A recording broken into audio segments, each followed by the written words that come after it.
Hello, everyone. Welcome back to the Shadowbound chapter readings. Today, we're going to be going through the second half of Act 1, that being chapters 7 through 13.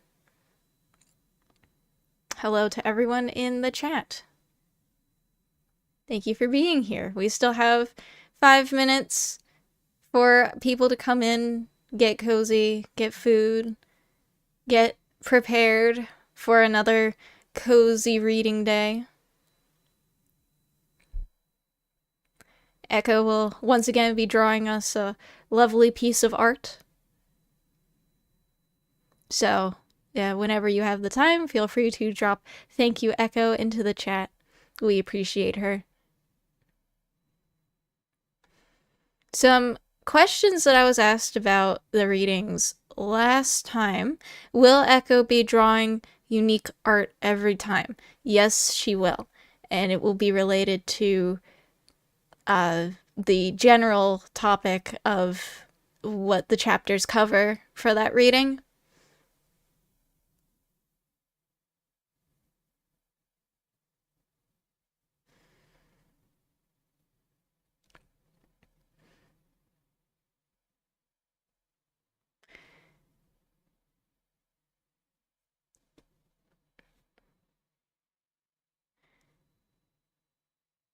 Making sure I got everything properly set up on my end.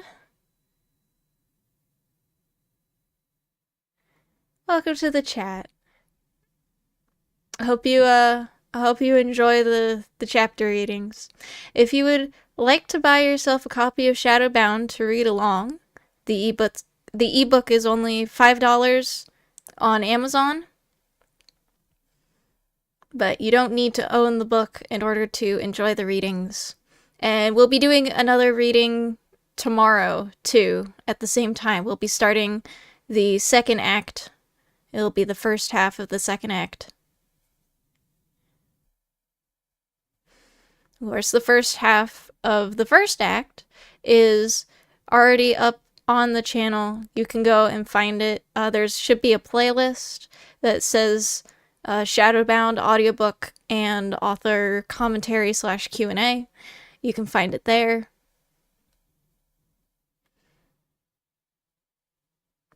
Did I write this? Yes, I did. This is my book. I am reading my book, and Echo, who will be drawing the scene today, she also did the cover art.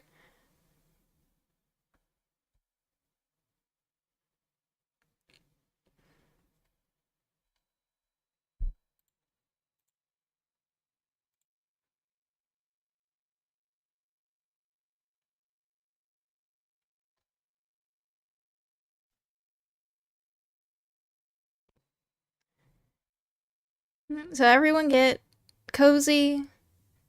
I'll be taking questions at the end related to what we read today and also what we read last time. Again, if you've read ahead or finished the book already, no spoilers. There are people here that have not read the book yet, so this will be their first time hearing the book in its entirety.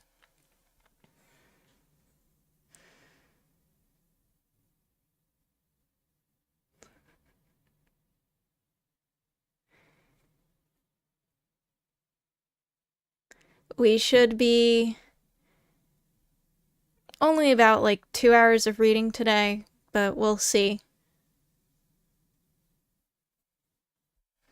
So if you have not thanked Echo already, please thank her now. She's in the chat. She will see all your messages.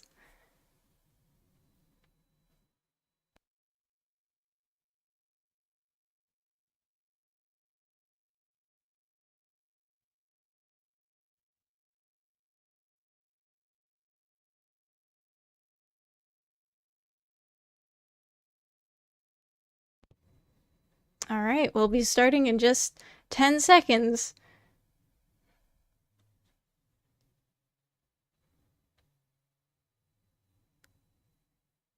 Okay. Right, now that everyone's here and settled, we will get started with Chapter 7. Oh. Chapter 7. Kimberly looks up from her aimless staring at the counter and smiles as yet another customer enters the shop. It's a young Fenny boy in a healer outfit, his face full of concern. Something tells her that he isn't here to buy an ice cream. Hello there, she greets him. Can I get you anything? The boy shakes his head. I'm not buying, thank you. Asna sent me to collect you and Jake. What for? Kimberly inquires. I don't know, the boy admits. Asna seemed to be very anxious, but he didn't tell me anything. Ethan's also waiting for you. Ethan? What's Ethan doing at the infirmary so early in the cycle? Jake! Kimberly calls. Come out here. Jake appears in seconds, rushing through the back room doorway with a look of confusion and mild concern. What's up, boss? We're going to the infirmary, Kimberly tells him. Wait, why? Jake asks, frowning even deeper. We're going to find out. You don't know? Jake, from the sounds of it, it's serious, Kimberly replies. Ethan is there already. I don't know if Blaze is involved or not, but... Jake is silent, yet nods all the same. He closes the ice cream container lids to prevent them from melting. Kimberly flips the front sign to closed. They follow the healer from the shop to the infirmary, tension growing in the air. No being speaks a word as they travel briskly. Kimberly can only speculate as to what has happened and why her and Jake's presences were personally requested. And Ethan. The healer helps them navigate down the long, winding hallways of the infirmary. The place is quiet. Not many healers roam the halls. Eventually, the healer waves to a single door. In here. Thank you, Kimberly says. The Fenny smiles slightly, then hurries away. Kimberly looks at Jake. Jake stares back at her. They're both worried. That much Kim understands. She doesn't want to go into the room. She doesn't exactly want to know what's on the other side. We shouldn't keep them waiting, Jake speaks. Sure, Kimberly nods. She turns and opens the door quickly before she gives herself the chance to turn and walk away right back to the store. The room is relatively bare, with a single bed and a few chairs. Ethan and Asna are already there, standing in front of the bed, obscuring most of it from view. They appear to have been locked in an intense conversation, though all conversation stops once Kimberly and Jake step in. You're here, Ethan comments, surprise in his voice. He probably wasn't expecting them so soon. We'll finish this discussion later, then, Asna hums. He turns his attention to the newcomers. No doubt you two want to know why you're here. Please, Kimberly nods. Asna and Ethan look at one another for a moment, then step aside, revealing the bed. Jake inhales sharply at the sight. Kimberly places a fist on her chest. Blaze lays in the bed under the sheets. His eyes are closed, his skin deathly white. His favorite goggles rest on a small tray next to him. In a daze, Kimberly approaches the bed and touches his cheek. His skin is cold as ice. No breath seems to escape his lips. He doesn't move at all. Is he... Kimberly chokes, not wanting to finish her sentence. It's not been that long since she last saw him, even if they parted ways on such a sour note. Are they only here to watch Ethan perform the fading ritual? No, he's not dead, Ethan says. Jake exhales thankfully. Relief washes over Kimberly as well. If Ethan says he's not dead, then he's not dead. Then why does he look dead? Kimberly asks. Ethan pauses. He glances at Asna momentarily, as if looking to him for permission to speak. Asna nods back at him. He clears his throat and continues. I found him this way on his dorm room at first light, and brought him straight here. Not even Asna knew what was wrong with him at first, but... He takes a shaky breath. His shadow is missing. His... what? It's the theory of life, Asna replies. To put simply, there are two aspects to all living beings, a shadow and a spirit. The shadow is in command of physical appearance and animation, as well as magical power. The spirit breathes life into the shadow in the form of one's personality. The shadow can be ripped from one's own body, Ethan adds, but not just any wizard can do it. Only those who practice shadow magic are capable of such a feat. Kimberly folds her arms.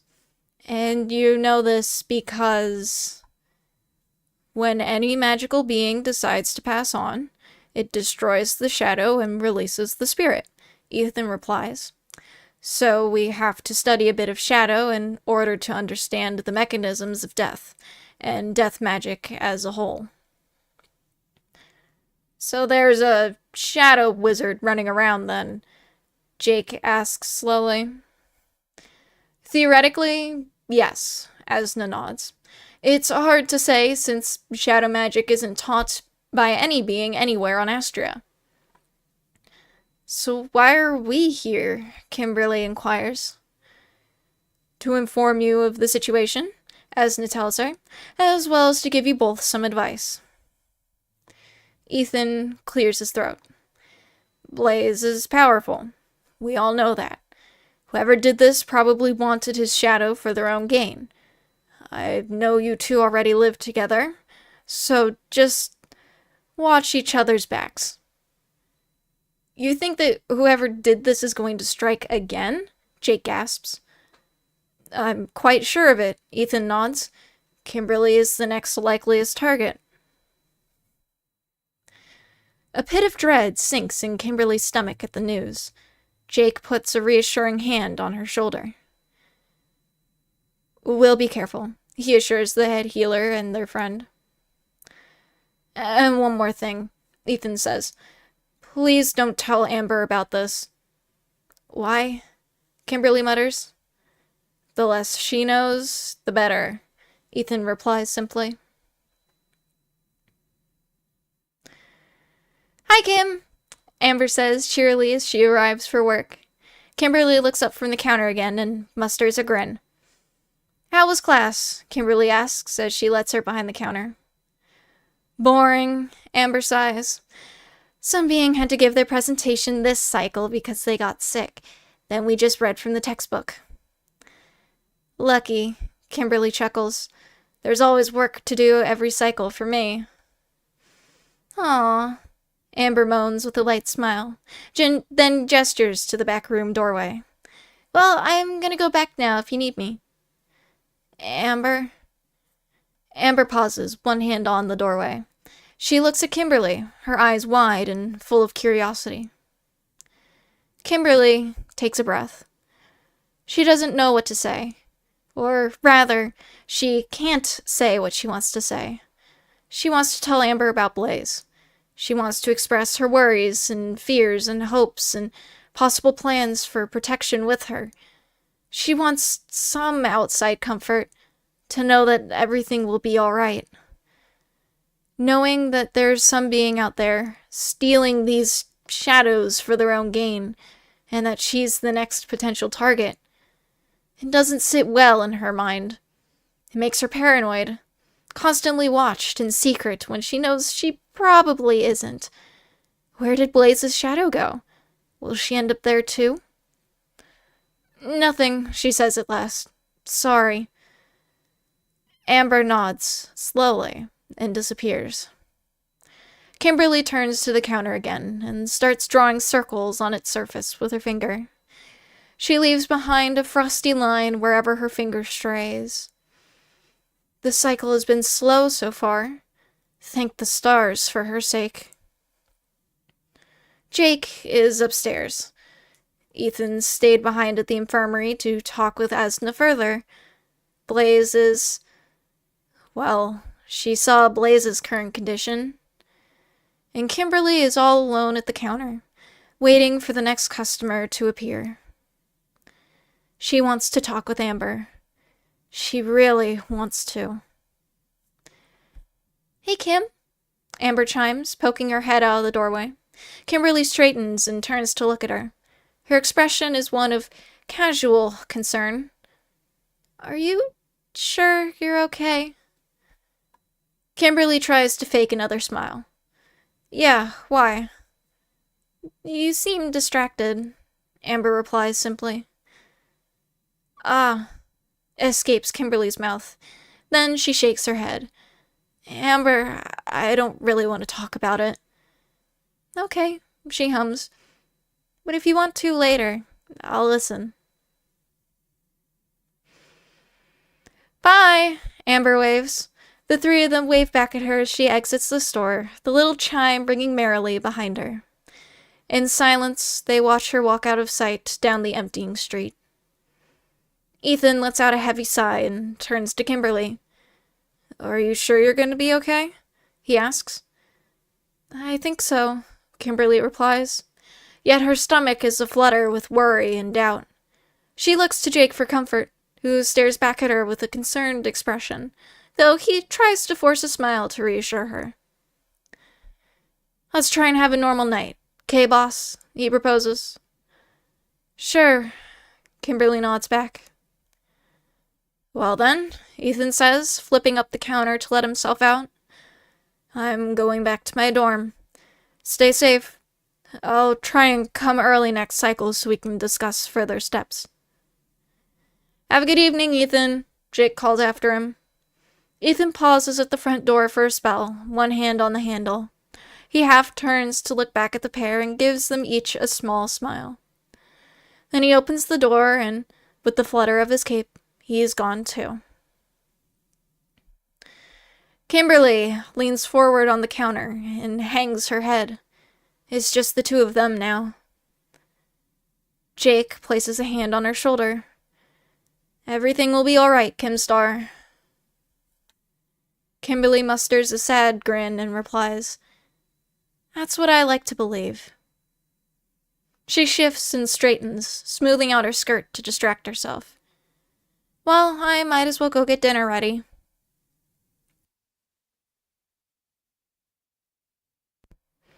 I can cook tonight if you want, Jake offers. Oh, thank you, Jake.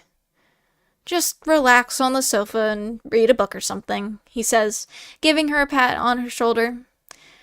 He turns away and disappears into the back room, saying, It's been a long cycle. You deserve some downtime. Kimberly rolls her eyes and follows after him. She makes her way up the stairs, listening to her loud footsteps underneath stomp against the wood. How many times has she walked up and down these stairs? How many more times will she get to do so?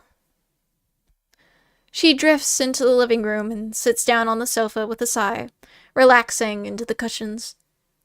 The bulb above her flickers weakly, indicating the shift change at the electric plant as the night shift clocks in. Soon, the power will stabilize again. The space in front of the low table is empty, with just a small, bright orange rug to decorate the dark wooden floor. The wall is bare, however. She's always wanted to hang some art there, so there'd be something to look at. But, for now, her magic will suffice for entertainment. She waves a hand in the direction of the wall, flakes of snow starting to swirl around her fingers up to her wrist. A flurry of small white dots appear, swirling in the center of the orange rug. They spin in a column, quickly condensing as she slowly curls her fingers inward, bringing the flakes together. She closes her hand quickly and points with her index finger, making a small circular motion in the air. The snow follows her gesture, the column becoming a large, lumpy ball. She drops her finger, letting it hang limp, and the snow finally settles. She does this again 2 more times, making each ball smaller than the last and stacking them. Kind of like scooping ice cream, just making each portion a little different. In the end, she has 3 balls of snow stacked atop one another, largest on the bottom and smallest on the top. She lowers her hand and touches the sofa, just under the cushion she's sitting on. She feels the cold burst of ice spread from her fingertips, spreading across the bottom of the sofa. She wills the ice forward and watches a thin line streak across the floor, under the table and around the stacked snow. Little smooth ice buttons poke through the first 2 balls, running straight upwards, cutting them in half. 2 long sticks of ice grow out the sides of the second snowball, shining in the light of the room. The last ball has ice buttons that form a face, 2 eyes, and a wide smile. Kimberly smiles proudly as she stares at her handiwork. The construct sparkles as she shifts on the sofa to lay down on her back. Its blank stare continues on as she looks up at the ceiling, resting her hands on her stomach. She props her head up on the armrest. The angle is uncomfortable, to say the least, but she can still relax. "Mr. Snowman is watching over me," Kimberly calls. There comes a distant laugh in response. "Am I still obsolete?" Jake asks. "Yes," Kimberly replies with a smile. "Mr. Snowman does a better job at protecting me than you do." "I'm hurt," Jake chuckles. His voice is closer now. From the sound of it, he came out of the kitchen and into the dining room. Something rattles loudly, followed by mute thumps. He's probably setting the table. "Hey, he caught me when I fell down the stairs," Kimberly says. "You just stood there and laughed." "Yeah, well, I'm protecting your appetite right now," Jake replies. "Dinner's almost ready." That was quick. "There was some fruit that was starting to go bad, so I fried them up." "What about meat?" "We can skip meat for one evening." Kimberly rolls her eyes at the ceiling. With a grunt, she turns over and falls gracefully off the sofa and onto the floor. Mr. Snowman stares blankly at her with his wide, ice-buttoned smile. "Thanks," she mutters under her breath as she stands. She brushes her skirt and strides gracefully into the dining room with a half smile. Jake stands next to her chair with a proud grin. He shifts as she nears, grabbing the chair back with both hands and sliding it out from under the table. Kimberly lets out an amused huff. She stands in the space between the chair and the table, brushes her skirt again, and moves to sit down. Jake slides the chair forward underneath her with a gentle shove to fully push her up to the table. "Thank you," she says as he walks around the table to get his own seat. "Just relax and eat," he says, gesturing to the steaming fruit slices between them. Kimberly takes her fork and stabs at one slice, plopping it onto her own plate. Though as she looks up to take another, she sees Jake's face contort into a frown. "Are you all right?" she asks. He looks back at her, his gaze snapping back to reality. He lets out a long sigh, not bothering to hide his concern. "I don't want you to be concerned with..." He takes a shaky breath. "What Ethan and Asna said this cycle." Kimberly lowers her fork. "Jake, of course I'm worried about that. How can I not be?" He scowls down at his plate, fork in hand. His grip is so strong that it turns his tan knuckles white. "I never thought there would be some thing that could take Blaze down so easily." He looks back up again, something new glowing in his eyes. Angry flames that burn with determination. "I want you to be safe, Kim Star." "I know, Jake," she hums. She leans forward and places a hand on one of his. Almost instantly, the fire in his eyes dulls to flickering embers, not entirely ready to be snuffed out just yet. But there are some things that she trails off and licks her lips. She doesn't exactly want to finish her sentence, and yet, deep down inside of her, she knows she needs to say it. There are some things that you can't take on yourself. The two stare at each other in silence. Jake breathes heavily, his chest puffing in and out. For such a scrawny build, he's pretty strong for a third-term fire wizard, even with his aid, but he can get a little ahead of himself sometimes.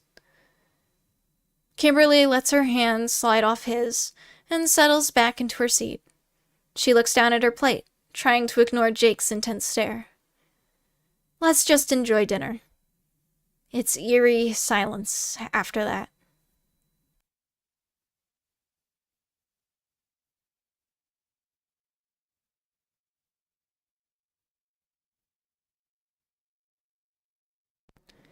Chapter 8. Kimberly tugs at her nightgown, its light blue color on the verge of white. She lets out a sigh and looks at her bed. Her crystal ball glows a soft purple blue on her nightstand, the same color as the mist that swirls lazily inside it. Hey. The word makes Kimberly spin around. Jake stands in her bedroom doorway, a small ice glass jar cupped in his hands.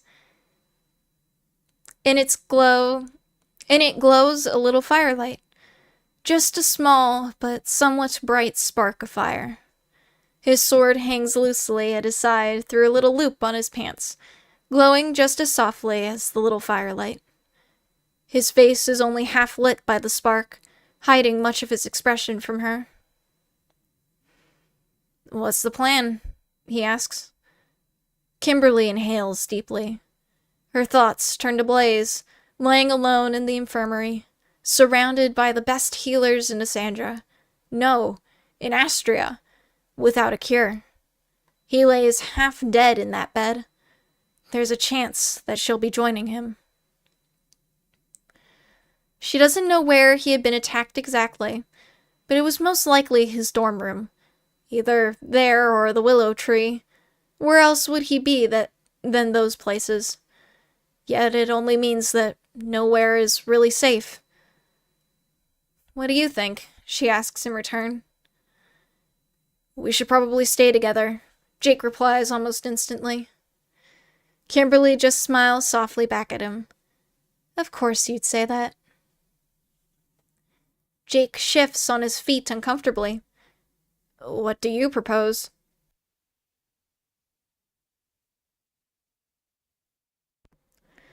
You can keep watch in the hall. Again, her boyfriend shifts uncomfortably, but this time he remains silent. He turns away from her and, with one hand, pushes her door closed. Good night, he finally calls from the other side. She hears him tromp off down the hallway, possibly to go get a chair. Kimberly drops her smile and turns back to her bed, promptly jumping in her skin as she is greeted by an unexpected sight. A black night. It's the only way she can describe the figure. It stands perfectly still, two violet eyes shining from under its helmet. A blast of ice-cold air rushes from the figure as soon as she lays eyes on the night, and her body tenses. She sucks in a breath and holds it. She doesn't know why.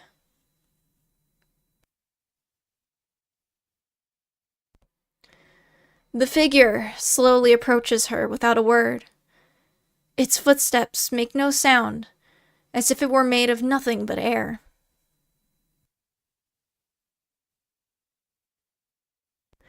Kimberly hears her heart rapidly thump in her chest, making her ear pound.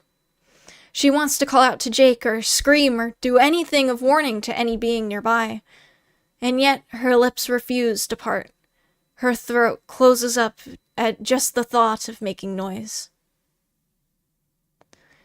The knight stops just one step away from her and looks down at her, as if it were reveling in her frozen distress.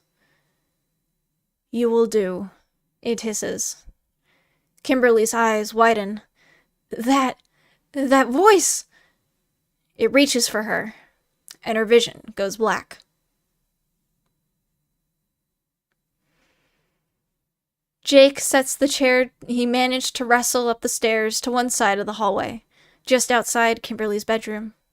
The door is still closed, the room beyond dark and silent. Maybe Kimberly has already gone to bed. His stomach churns as he walks back down to get his firelight jar. This probably isn't a good idea, just having him wait outside her bedroom. He can't protect her from the hallway, yet he understands if she's uncomfortable with his presence still. He could have slept on the floor, just so that nothing happened on his watch. He scoops up the little jar from the sofa and stares into it. He feels his sword begin to heat against his hip, and a small spark of firelight fills the center of the sealed space. With that, he heads back to the stairs.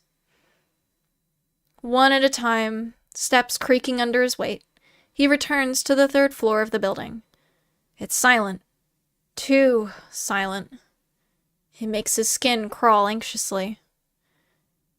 He gets to his chair and stands in front of Kimberly's bedroom door. He stares at it long and hard, contemplating, the jar in his hands growing warm. He should check on her, just once, before he inevitably passes out himself. He steps forward and puts a hand on the doorknob. The other balances the jar. Slowly, quietly, he turns the knob and pulls the door open. If she's sleeping, he'd rather not wake her. If she isn't, he's going to get an earful.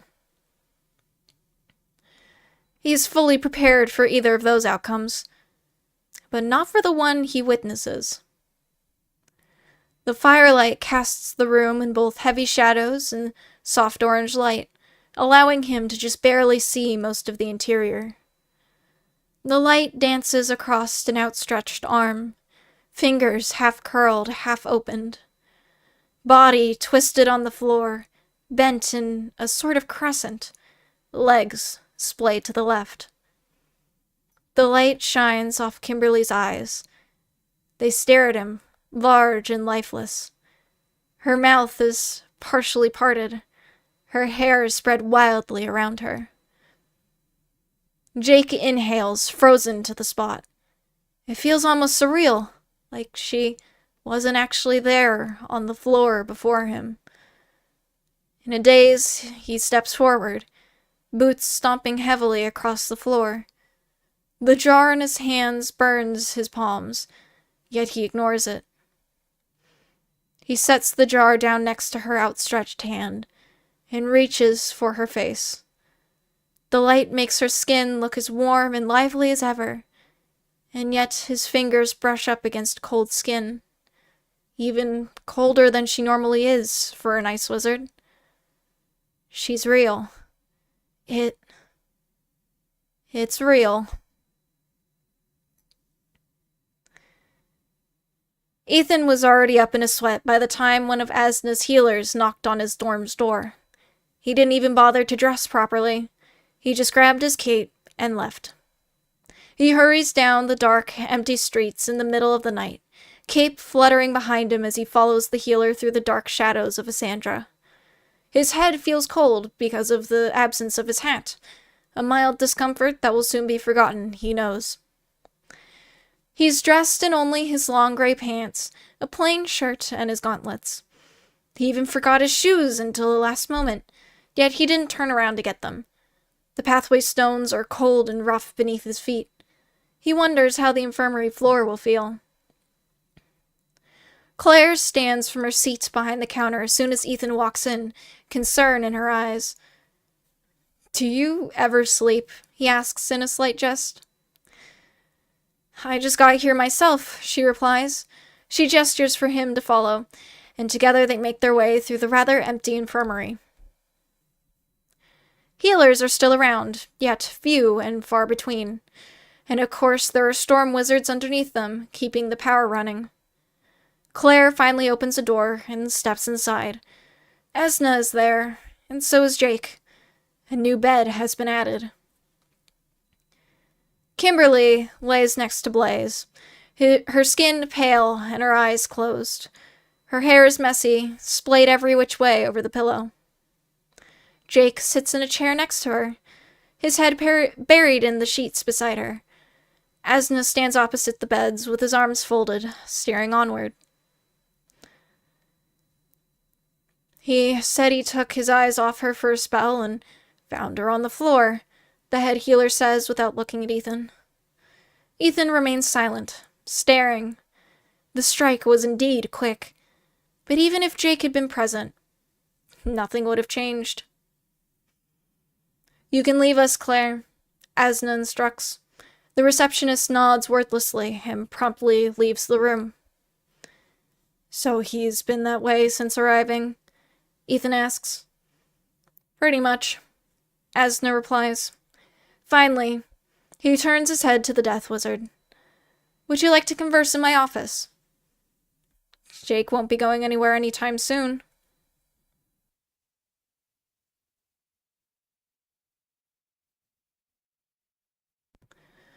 The pair walk down the empty hallways in silence. Neither wants to speak for fear of being overheard. Even with the halls empty, there's no telling which room is in use or not.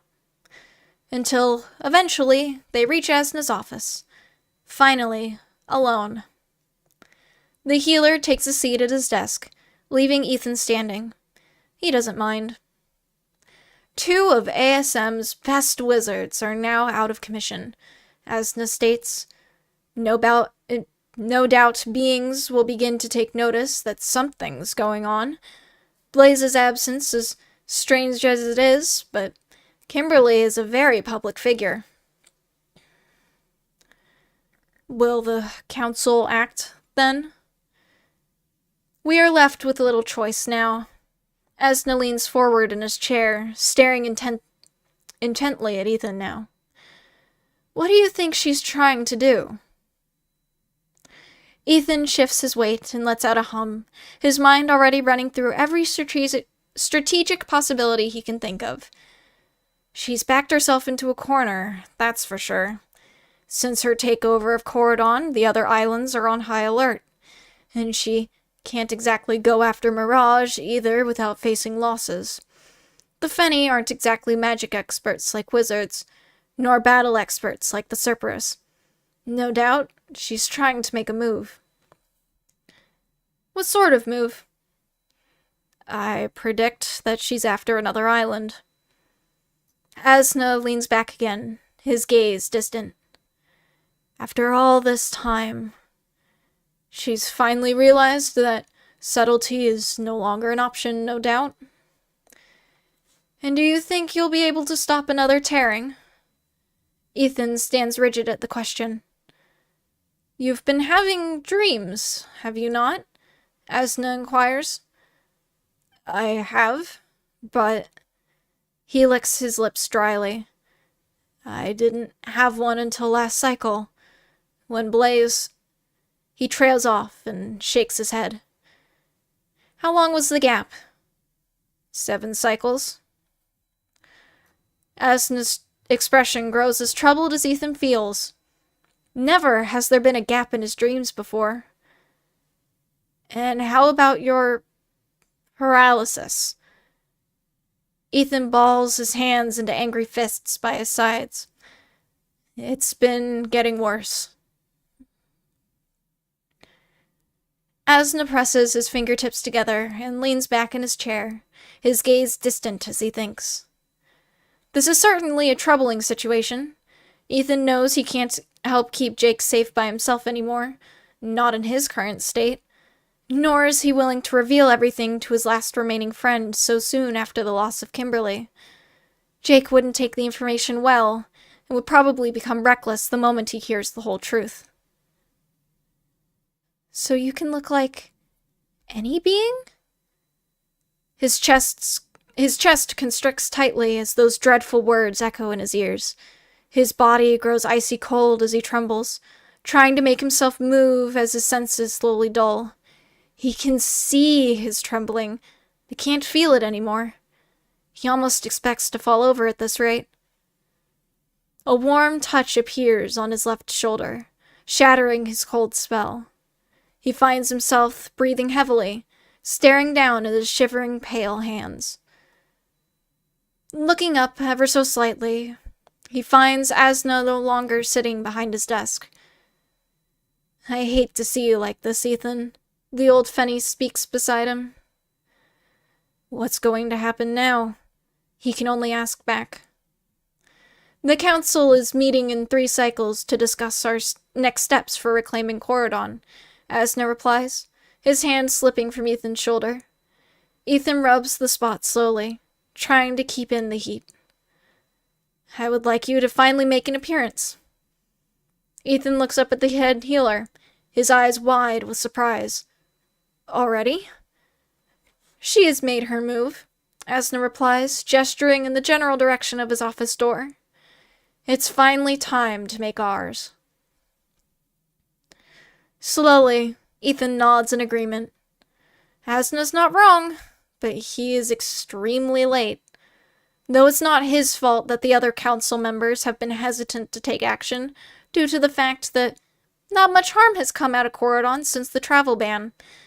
But with Blaze and Kimberly now out of commission, hopefully this will open their eyes to the true danger that they have let fester unchallenged for years now. Ethan turns his eyes away from Asna. "I should go check on Jake." Asna nods back. "Make sure he doesn't stay too much longer." Of course. Ethan leaves the office room and briskly returns the way the two of them had come only moments prior.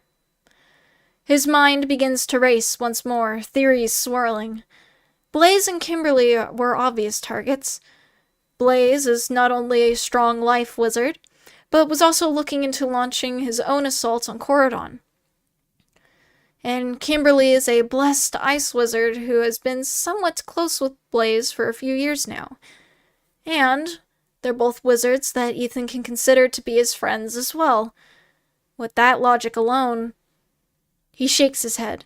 He hates to think that Jake will most likely be next if the pattern continues like this. He has much to offer in way of both magical and practical strength, on top of being Ethan's last friend with his shadows still in his body. Ethan enters the room where his friends rest, and stands near the doorway, silently taking in the room. Jake remains bent in his chair over Kimberly's bed, now holding one of her cold hands that lay on top of the sheets, and staring at her face. Wordlessly, he walks up to the fire wizard and stands next to him. "It won't do you good sitting here all cycle," he says. Jake shifts in his chair, yet remains silent. Ethan puts a hand on his shoulder. "Come on, Jake. What about the shop?" "She ran the shop," he mutters in response. "It won't be the same." "I'll help." "There'll be questions. You don't have to answer them if you don't want to." Jake doesn't speak. "Stop beating yourself up, Jake," Ethan adds. "There was nothing you could have done anyway." "There was always something I could have done," Jake replies sadly. "I could have stayed with her." He lets out a casual yawn and continues to run his thumb over the back of her hand. "Have you slept?" Ethan asks. "No." "You should rest." "I don't know if I'll be able to at this point." "It's better to try. I'll even walk you home, but you can't stay here." "I know," Jake mutters. He stays at the bedside for a moment longer, then gives her a light kiss on her forehead and stands. His eyes are downcast. He doesn't even look up at Ethan, just trudges over to the door and pauses, waiting. Ethan approaches and pats his friend's shoulder with half-hearted encouragement. With that, they leave the room for yet another cycle.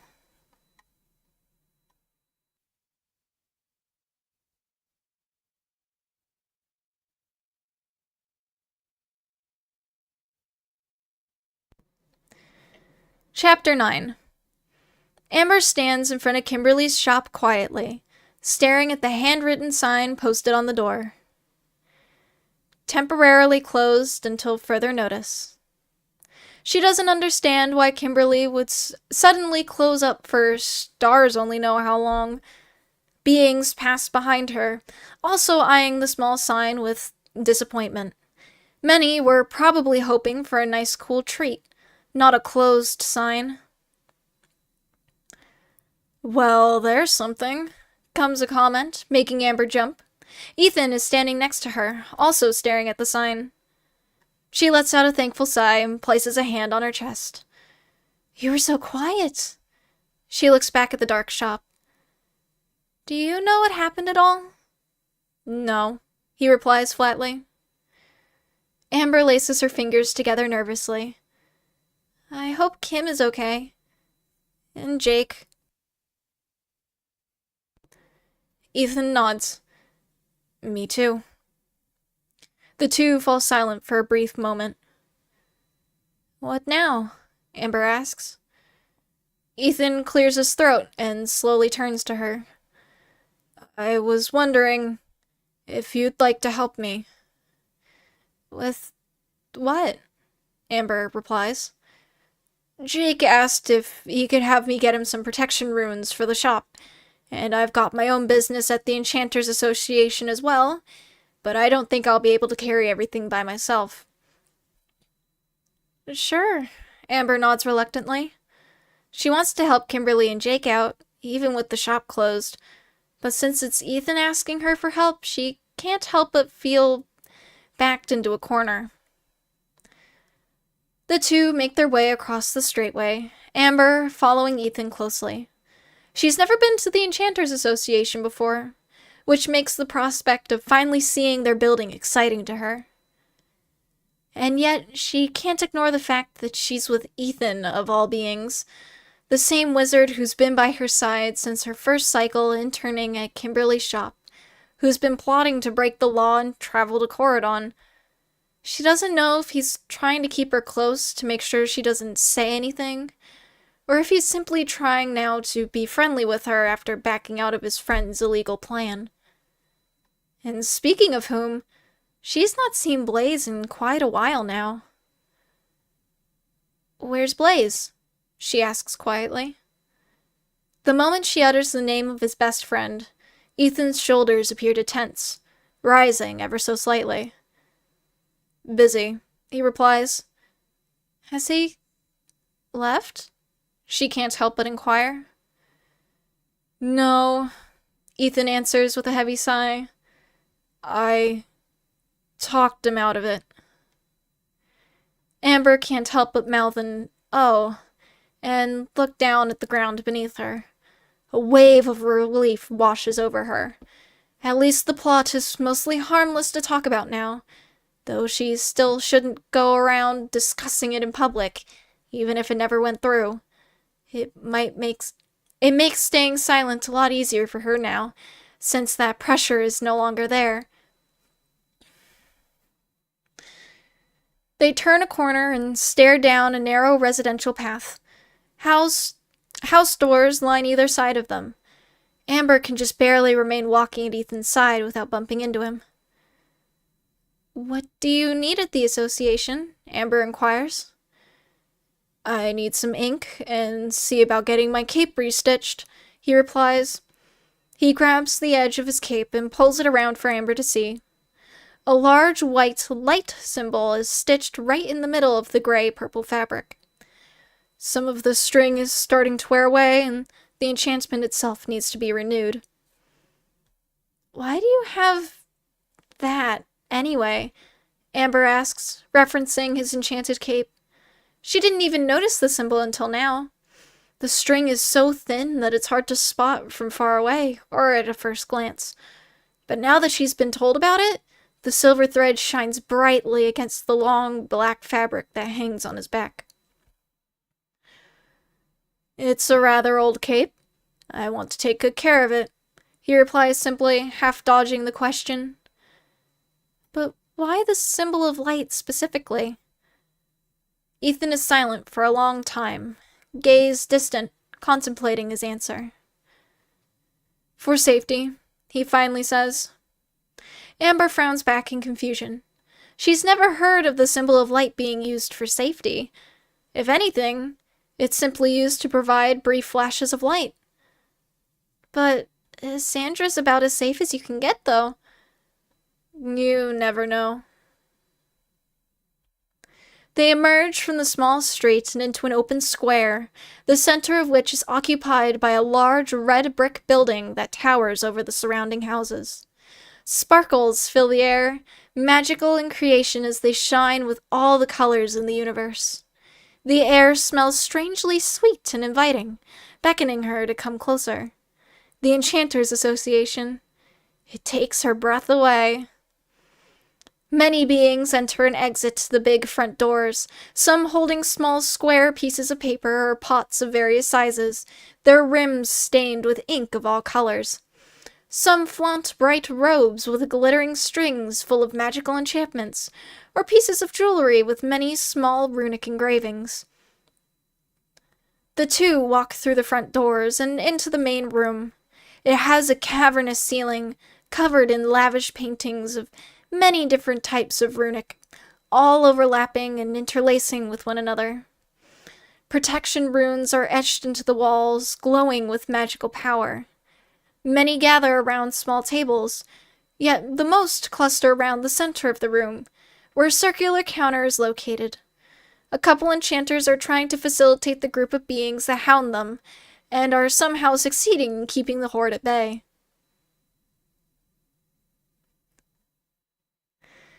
Ethan pushes his way through the crowd, Amber following his footsteps close behind, not wanting to become lost in the busy space. Belle! Ethan calls, waving a hand above the crowd. But being stuck behind him currently, Amber can't see who he's waving to. Once they're finally at the front of the crowd up against the counter, Amber finally gets a view of Belle. A young woman with a vibrant orange robe adorned with silver runes, expertly sewn together to create a beautifully flowing design that mesmerizes her, in bright auburn hair. This must be Belle. Ethan, she greets with a wide grin. How have you been? Oh, getting by for the most part, Ethan replies. He turns and gestures to Amber. This is Amber. She's a co-worker from Kim's place. Lovely to meet you, Belle says to Amber, extending a hand. Amber takes it tentatively and shakes it. My name is Belle, one of the senior enchanters here at the association. We're old friends, Ethan adds, turning back to Belle. I need some wall ink, individual protection runes, and my cape restitched. Already? Belle sighs, almost playfully. I stitched it not that long ago. Ethan leans slightly over the counter, and Amber can just barely see his expression turn dark. It's serious this time. Belle's mood shifts ever so slightly at his words, her mouth pressing into a thin line. Right, she nods once.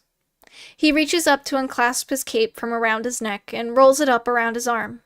He places the piece of fabric on the counter, which Belle slides down out of sight on the other side. With the cape out of the way, she smiles again. And what kind of protection runes would you like? Depends on how fast you can make them. Well, how soon do you need them? Now, preferably. Belle lets out a thoughtful hum, the noise lost in the drone of the crowd around them. Well, she says, the basic enchantment won't take long. However, she reaches down for something under the counter and withdraws 3 squares of white paper, each painted with one rune. The same rune. I have these 3 regular enchantments ready to go. Ethan looks at each of the papers carefully, shifting them around in front of him, almost as if he were comparing them, to make sure that they were indeed all the same. An advanced enchantment takes a quarter cycle, Belle continues, though it sounds more like a reminder. How many do you need? 6 or 7, Ethan replies absently, still looking over the 3 papers already before him. Amber never thought he would be this interested in runes. Then again, she didn't really know much about him in the first place. He's very mysterious, for sure. She looks at Belle curiously, wondering how the two even met, let alone became friends. These three will do, Ethan finally says, looking up from the counter. Basics should do the rest. Belle nods. Is this for you? No, a friend. Ah, the wall ink is for me, though. I had a feeling. The enchanter chuckles. Amber blinks. Why on Astria would Ethan need wall ink? How are your gauntlets doing? Belle inquires as she shuffles around items unseen. Ethan raises his arms to gently twist each of his gauntlets once. They're still holding strong. If you keep doing that, they're bound to fall apart, Belle warns casually as she bends down to pick up Ethan's cape, which she gingerly cradles in her hands. This should be done by the end of the second term classes this cycle. Please wait here while I get the other items you've requested. Thank you, Belle, Ethan says with a smile. Belle walks away from them, disappearing into the crowd. Ethan lets out a sigh and leans on the counter. Amber steps closer to him, trying to clear space for other beings behind her. Why do you need wall ink? She asks him. A project, he replies without hesitation. And about Belle. Ethan turns his head ever so slightly and gives her a side eye. What about her? Amber hesitates. Though he sounds relaxed, his posture is a little intimidating. So is the look he is giving her. How do you two know each other? Ethan is silent for a long time, his gaze flickering in and out of focus. Eventually, however, his eyes drop back down to the counter. She helped me with something important back in first term, he replies. She's been my go-to for enchanting and stitching ever since. He doesn't elaborate further, which Amber doesn't bother to press. That's not her job. The two stand there, waiting for Belle to return. Amber looks around the crowded room at all the colors and races present. It's rare to see Shasks on Asandra, or anywhere else in Astria aside from their home island of Kendon, and yet Amber is surprised to spot at least 4 or 5 of them in the bustling crowd. Their mostly mechanized bodies are easy to spot, though some flesh and fur still remain in small patches. Due to their strange physical makeup, they don't often wear clothes, exposing all their pistons, wires, frameworks, joints, and other knickknacks they have built into them. But also due to their unique appearance, the Shasks require special infrastructure to be in place for them to even function long-term, of which the other islands don't have. For what reason a Shask engineer would be at the Enchanters Association, it must be very important work. Nearby, Amber also manages to catch a glimpse of a Yafir, as they lift a beautiful silver hatchet etched with flowing runic symbols that seem to glow softly with magic. Their short stature makes them hard to find in large crowds, as a regular adult stands about as high as a wizard's shoulder. Covered head to toe in a thick layer of warm fur and sharp claws that extend beyond regular shoes and gloves, the Yafir are known for their mighty strength despite their slender builds, making them the perfect loggers and miners to work in the harsh, snowy environment of Gardal. Here you go, Belle says suddenly, causing Amber to jump as she turns around. Belle places a pot on the counter, of which she was carrying with both hands. It's about as big as Amber's head, and its rim is stained with black ink. From between her fingers fall 4 more pieces of paper, each with the basic protection rune on one side. No wonder Ethan needed extra hands. That pot looks to be a hassle enough. Thank you, he says, reaching for the papers. Amber, can you handle the pot? Amber eyes the pot cautiously. Can she? She's never handled a pot like this before. And what if she ends up dropping it? Will it shatter or break her toes? She's a far cry from healing bones. She's only vaguely aware of Ethan sprinkling some iron coins onto the counter in front of Belle. She quickly counts them up, yet slides 4 back to him. "Cape is free," she says, her tone firmer than before. Ethan scoops up the coins with a weary grin and a nod. "Let's go," he says, turning around to walk back through the thick crowd around them. Amber takes a deep breath and wraps her arms around the ink pot. Belle smiles at her, watching silently. Amber can't help but awkwardly smile back as she hefts the pot off the counter. It sways in her hands as the ink rocks back and forth with her movements. Could they not enchant the pot to make it lighter? "Bye," she breathes, unsure if Belle heard her, as she quickly hurries after Ethan as fast as possible. It takes all her willpower to remain firmly latched to the pot, as beings bump into her left and right. Finally, somehow, she reaches open air with the pot still in her grasp. And yet her arms are already starting to ache from the heavy load. One more breath, she forces her legs to walk after quickly distancing Ethan ahead of her. It's strange seeing him without his cape, with only the flutter of his robe to indicate where he was, which wasn't much to go off of in the first place. "Wait up!" Amber calls after him, shuffling as fast as she possibly can without wearing her arms out faster or causing the pot to slip. And yet he doesn't slow down, nor does he even seem to acknowledge her cry in the first place. He just keeps walking briskly along with purpose. She rolls her eyes at the back of his head. She makes it to the street which they originally came down and pauses at its entrance. She is just far enough away from the crowd to catch her breath in peace. She sets the heavy pot down on the ground and looks up at the sky as she breathes. Catching up with Ethan now is almost impossible when comparing his pace to hers. And yet she has his ink pot. Surely he'll come looking for that later. She closes her eyes momentarily, letting her arms hang at her side. No need to rush.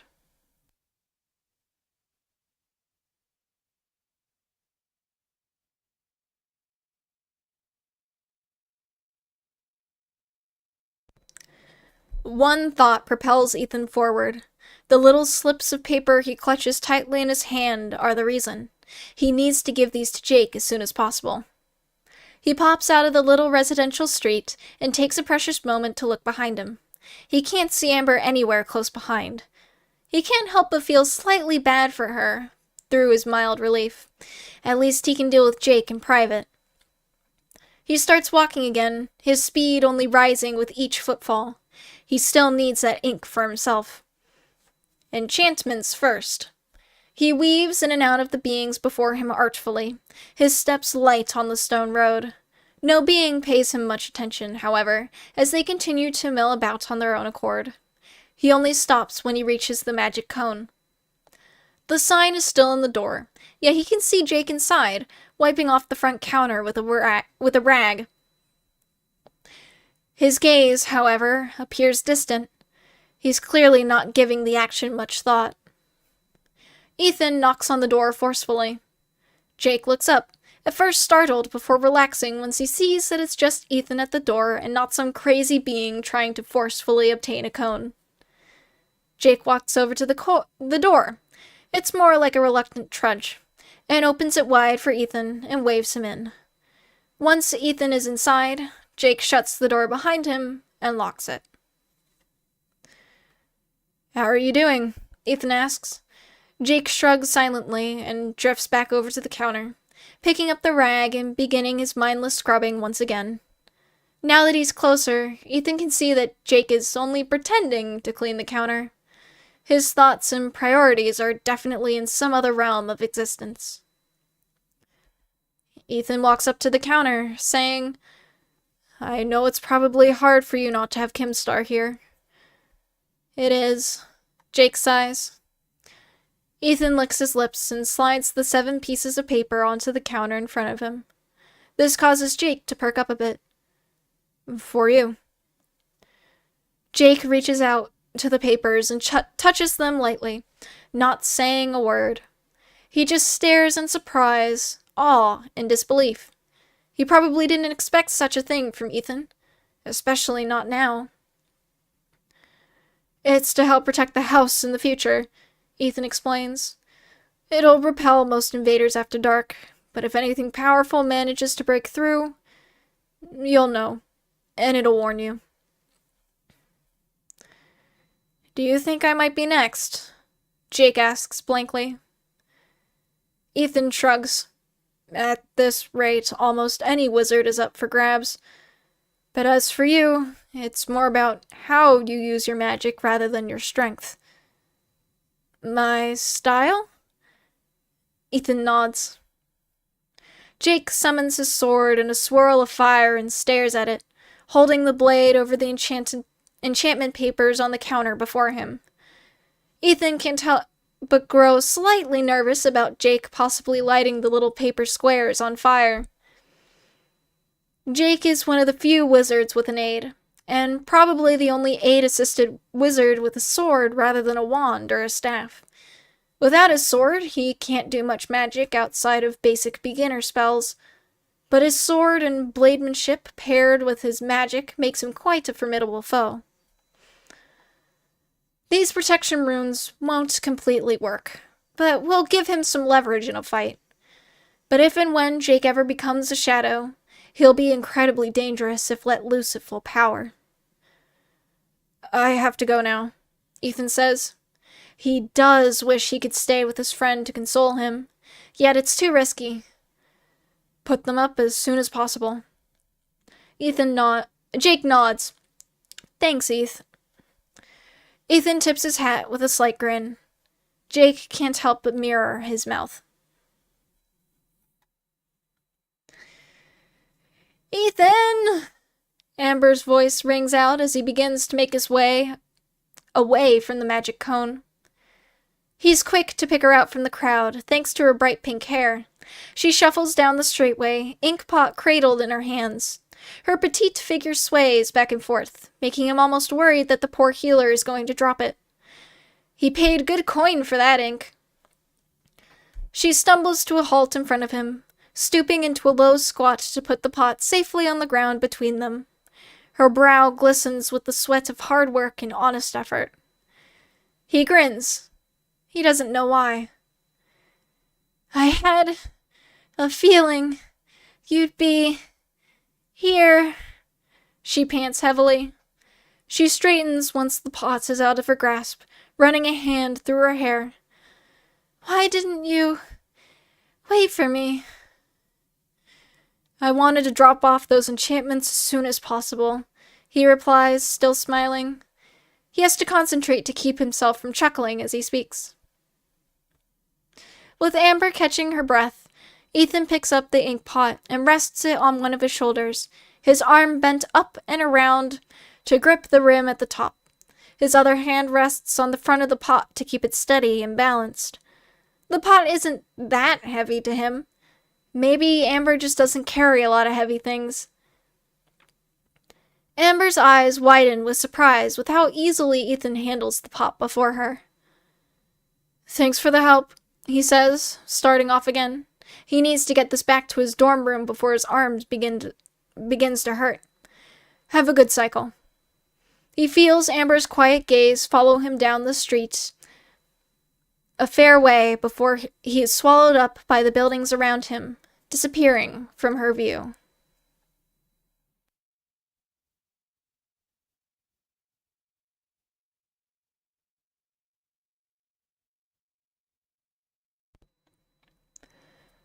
Chapter 10. Jake smooths the last square of paper onto the wall and steps back to admire his handiwork.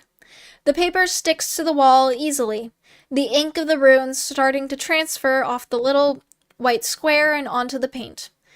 The other papers are also stuck up around the building. He put the 3 regular enchantments in Kimberly's room. For the future, of course. The living room, right over the sofa, and on the wall behind the register in the shop, downstairs. The other 4 he spread throughout the house, such as the dining room, bathroom, and the last 2 in the stairwells. He lets out a heavy sigh and shakes his head. Night is fast approaching. Ethan delivered these enchantments just in time.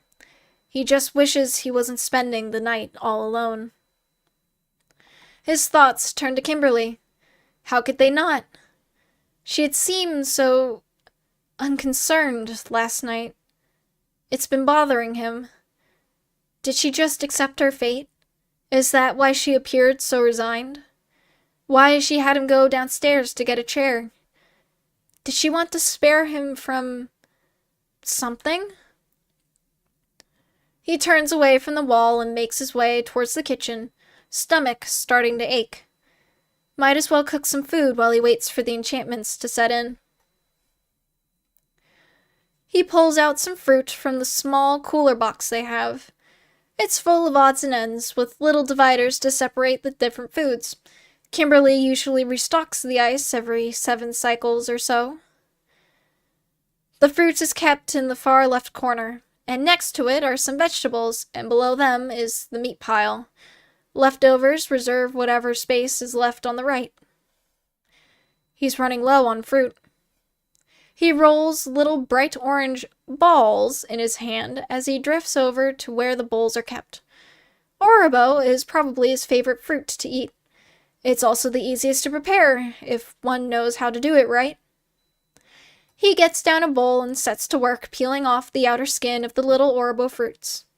They grow in small bunches, and it's possible to fit a fair few into the palm of one's hand. The outer peel gives the fruit its name, since it looks like a glowing orange orb. The skin itself is easy to peel. Of course, it has to be. When an Orobo starts to rot, the peel splits and falls off, leaving the inside to decay and release its seeds. The inside of the Orobo is red, and the seeds are easy to spot, being pretty much as close to white as can be. They can be eaten, but he's tried a few before, and they didn't taste too great. He throws the peels away and retrieves some blueberries, 2 peaches, and a single light tear. The teardrop-shaped light tear isn't exactly flavorful, but its juices are extremely sweet, albeit a little acidic, and used to make all sorts of treats. He likes to juice them and use them for cooking, as it makes everything taste a little more rich and sweeter, especially other fruits. Summoning his sword quickly, he takes out a pan and lights a burner with his finger, then sets the blade aside and starts on juicing the light's tear, slicing it in half and squeezing the sliced fruit as hard as he can into the warming pan. The clear liquid hisses as it hits the warm, blackish-gray metal. He throws away what remains of the tear and sets to work, quickly rinsing and cutting the peaches and Orobos before tossing the wedges into the pan. He listens to the fruit sizzle and pop, the tear juice beginning to bubble beneath them. He takes a quick glance back at the cooler. He should probably have something else to eat. Kimberly would have told him. He almost wants to smash something. Kimberly isn't here right now. He turns back to the pan, grabbing a pair of tongs and turning each wedge over and over in the pan, making sure they're cooked all the way through on all sides. Finally, he deems his dinner ready, and he takes the pan off the burner. He sets it aside, reaches for his sword once again, and wills the flame to put itself out. The flame complies. He takes the pan and gets out a plate, then uses the tongs to take out the wedges and places them onto the plate, and tops them with the blueberries. Some of the tear juice pools along the surface of the plate, now a crisp golden brown color. And he takes his plate, a fork, and his sword to the dinner table, and sits down with a heavy sigh. He throws his sword onto the tabletop and starts to eat. The fruit is sweet and juicy, with a little crunch to it, thanks to his expert cooking. He should have made more for later, probably. But with Kimberly gone, he didn't think to make extra. He looks up from his meal momentarily and looks around. The house is quiet and still, aside from him and his eating. Very lonely. After eating and cleaning up his meal, Jake wanders around and peels off the enchantment papers from the walls, where the bluish-black ink glows gently before fading into the wall itself, finally set into place. Hopefully, these enchantments will do their job and protect him and the shop and house, and also wake him if an intruder ever appears. After all, such an alarm is standard to include in all general protection runes. And then he sits on the sofa and stares at the opposite wall aimlessly. He doesn't exactly feel tired, at least not right now, yet he can still feel his eyes drooping in preparation for rest. He doesn't even know if he can sleep, not after last night. He taps the hilt of his sword, feeling his magic come and go. The brief moments of empowerment and moments of emptiness are clear and distinguishable from one another. He doesn't understand why he's like this. He doesn't want to be like this. What if he finds himself in a fight where he can't use his sword? He'd be completely defenseless. The last thing he wants at this point is to be. Jake jumps to his feet in an instant, a jolt of energy surging through him. His heart pounds in his chest, and his eyes and limbs now suddenly ache. Did he just pass out? He grabs for his sword and lets it hang loosely at his side. He takes a quick glance at the protection rune above the sofa, which is glowing an alarming bright blue. It woke him up. Something's wrong. His grip tightens on his hilt as he slowly looks around the house, first eyeing the dining room. Nothing seems out of place, but he knows that something bad is present. It permeates the air, chilling him to his bones. He turns to the hallway and pauses. Though the house is dark, he can't even see the hallway walls. The darkness isn't natural, clearly. He raises his sword protectively and waits to see if anything happens. So he prepared you. The statement echoes from the darkness, catching Jake off guard. Almost like a loud whisper, but the voice itself. Ethan? Jake breathes. The darkness shifts, and two violet eyes appear. The stare sends chills down Jake's spine. A moment later, the figure the eyes belong to steps through the doorway. Some sort of black knight, radiating dark mist from its shoulders and helmet. A long, needle-like sword hangs from its right hand. No, the knight replies, though still sounding very much like his friend. It raises its sword and points it back at Jake. He will be the last. Jake grips his own weapon hard, almost to the point where it turns his knuckles white. How could this thing not be Ethan, yet sound like him all the same? His magic turns his blood hot. Whoever this is, he's going to reveal who they truly are, one way or another. The knight moves first, springing forward with alarming speed. Jake just barely raises his sword in time to block the attack, the strike of metal on metal ringing loud throughout the room. He comes almost face to face with the violet eyes, which are narrow and intense, almost pulsing with an intimidating aura. With a grunt, Jake pushes the knight backwards, flames curling around his ruby blade. He extends his right arm outward, palm up and pointed at the knight, and a blast of fire shoots forward. The knight sidesteps the horizontal column with ease and rushes forward again. Jake blocks it again with his sword, then steps and turns to the left, angling his blade downward and causing the knight's blade to slide unexpectedly, making the knight stumble off balance. Jake continues his leftward spin, separating his blade from his opponent's, bringing it swinging around his body and striking the knight's backside. Fire flashes from his sword as it connects with the dark armor, and the knight lets out a hiss of what he assumes to be pain. And then it disappears. In a blink, the knight is gone, almost like it never existed in the first place. Jake's sword drops, surprising him and making him stumble a step. He almost trips over his own feet because of his position. His left foot was outstretched behind his right and twisted at an awkward angle, but manages to catch himself. The darkness in the hallway remains. A cold spot grows on the back of his neck, and he turns. The knight is back, sword raised high and ready to strike. Jake manages to quickly step out of the way, slamming his right hand into the knight's side as he goes, flames erupting around his fingers.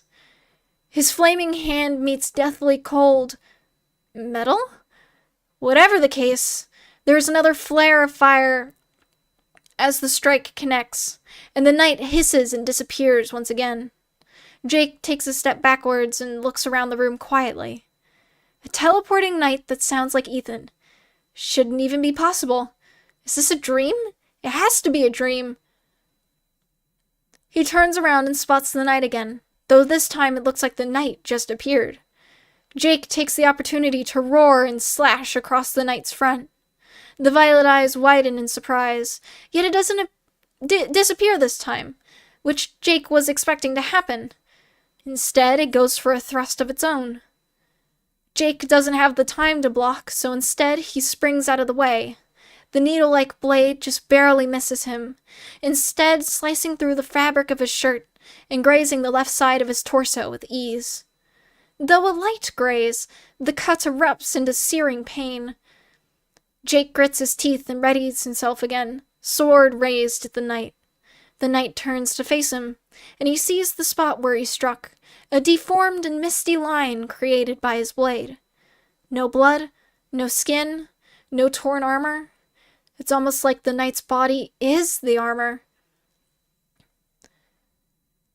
Quickly, he slaps his free hand on his cut to cauterize it, just as a precaution against bleeding.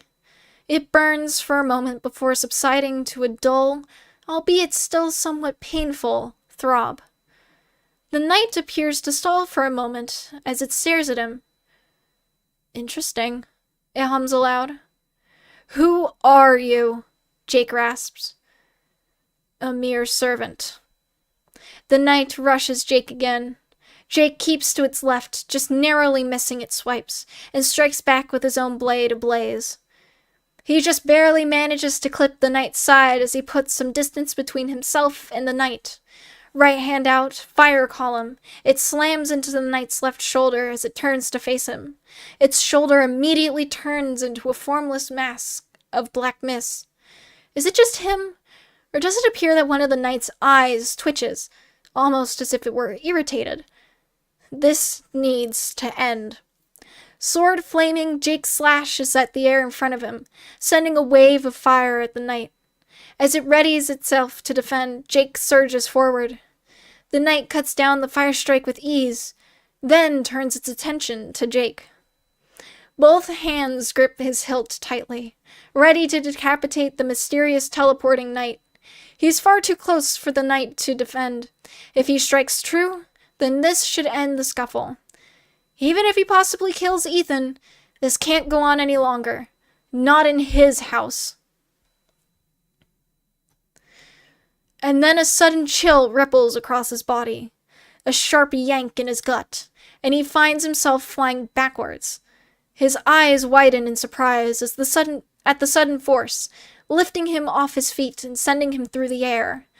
The knight didn't even move, didn't even flinch. It used some sort of magic for sure, but what? The last thing he sees is the knight rushing forward once again, this time far faster than before, to the point where it's almost a blur. Before the knight could reach him, however, Jake is swallowed by darkness. He feels something icy cold wrap around his arms and legs, tearing his sword out of his hand with such force that it would have possibly pulled his fingers off if he didn't let go of it of his own volition. Something stabs at his chest, cold yet powerful, and a numbing chill runs through his body before losing consciousness.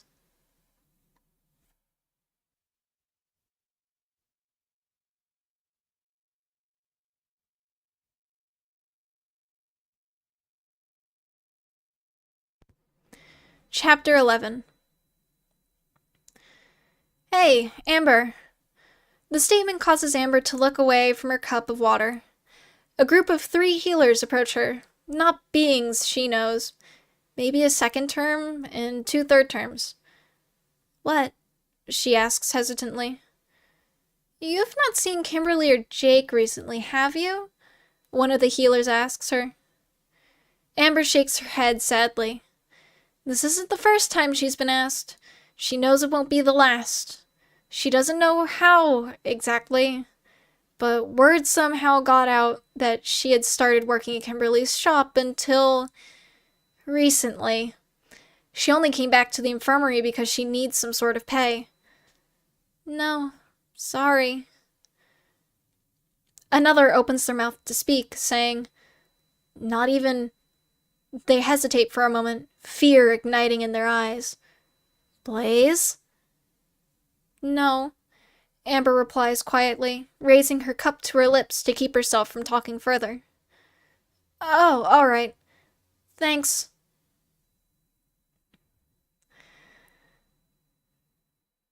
The small group walks away, whispering among themselves.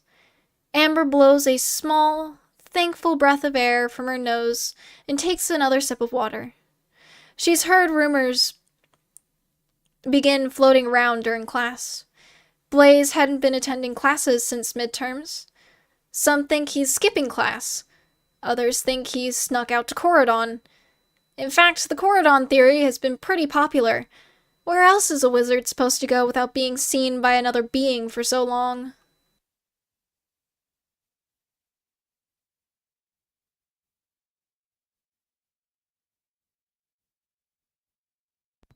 But Ethan told her that he convinced Blaze to not leave in the first place, and she hates to think that he lied to her about it. Maybe he left anyway. Or maybe he was caught and such information isn't yet public. Or something else might have happened to him.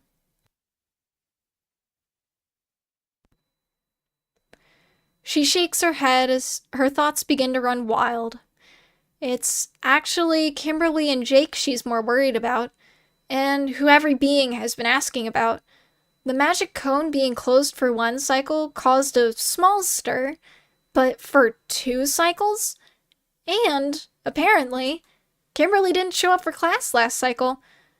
Amber hasn't even seen Jake, which makes her almost sick to her stomach with concern. He falls ill easily after all, and she's pretty much the only healer who can help him. What if he got unwell to the point where he can't call for help? She bites her lip and takes yet another sip of water to try and wash away her nerves. To top it all off, from what she's overheard, Ethan's been pretty quiet about everything when he's asked about her absences, which isn't helping some of the other rumors going around. More obscure ones, but some believe them. Murderer, kidnapper, ritualist. But Amber knows that Kimberly and Jake aren't dead. She just has that feeling. And Ethan, well, aside from almost going to Corridon illegally, he's never struck her as the type to commit those crimes against wizards he's close with. Or maybe that's what he wants the others to think. She shakes her head defiantly. All he's ever been is nice around her. Amber quickly finishes her drink and places the cup on a metal tray, where it will later go to the infirmary's kitchen to be cleaned. With that taken care of, she makes her way towards the doorway leading out of the break room. Her entire journey is followed by the curious eyes of those who are essentially her peers, creating uncomfortable cold spots on the back of her neck. She bows her head, wishing that she could just disappear. She was never any being special until now. She doesn't like this attention. She pushes the door open and stands in the hallway, listening to the door swing closed once again behind her. Healers bustle around, entering and exiting rooms, escorting beings, carrying trays or papers and quills, or just casually chatting to one another as they go on their breaks. Even so, During the busy mid-cycle, there are still some eyes that turn her way, and paces slow and whispers erupt. She just stands there, staring back at them, hopelessly. Maybe coming back to the infirmary was a bad idea.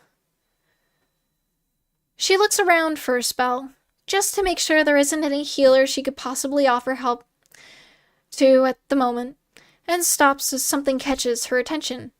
Or rather, some beings. She can't exactly believe her eyes. Asna, for one, out of his office and walking down the hall so casually. Not brisk pace, no grip, no clipboard in hand, no troop of healers at his beck and call for whatever he may need. And walking right next to him, the being he seems so intensely locked in discussion with, is Ethan. The spiritist is speaking, a frown on his face, although Amber can't hear what he might be saying over the din of constant conversation. Asna, too, seems slightly agitated, his brow creased and his mouth pressed into a firm line. Ethan's gaze darts away from Asna for a moment, quite possibly sensing her staring, and at once his mouth closes as his eyes widen in surprise. He probably wasn't expecting to see Amber at the infirmary.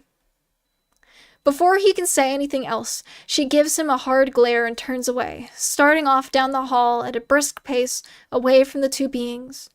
The last thing she wants is some being starting a rumor about them.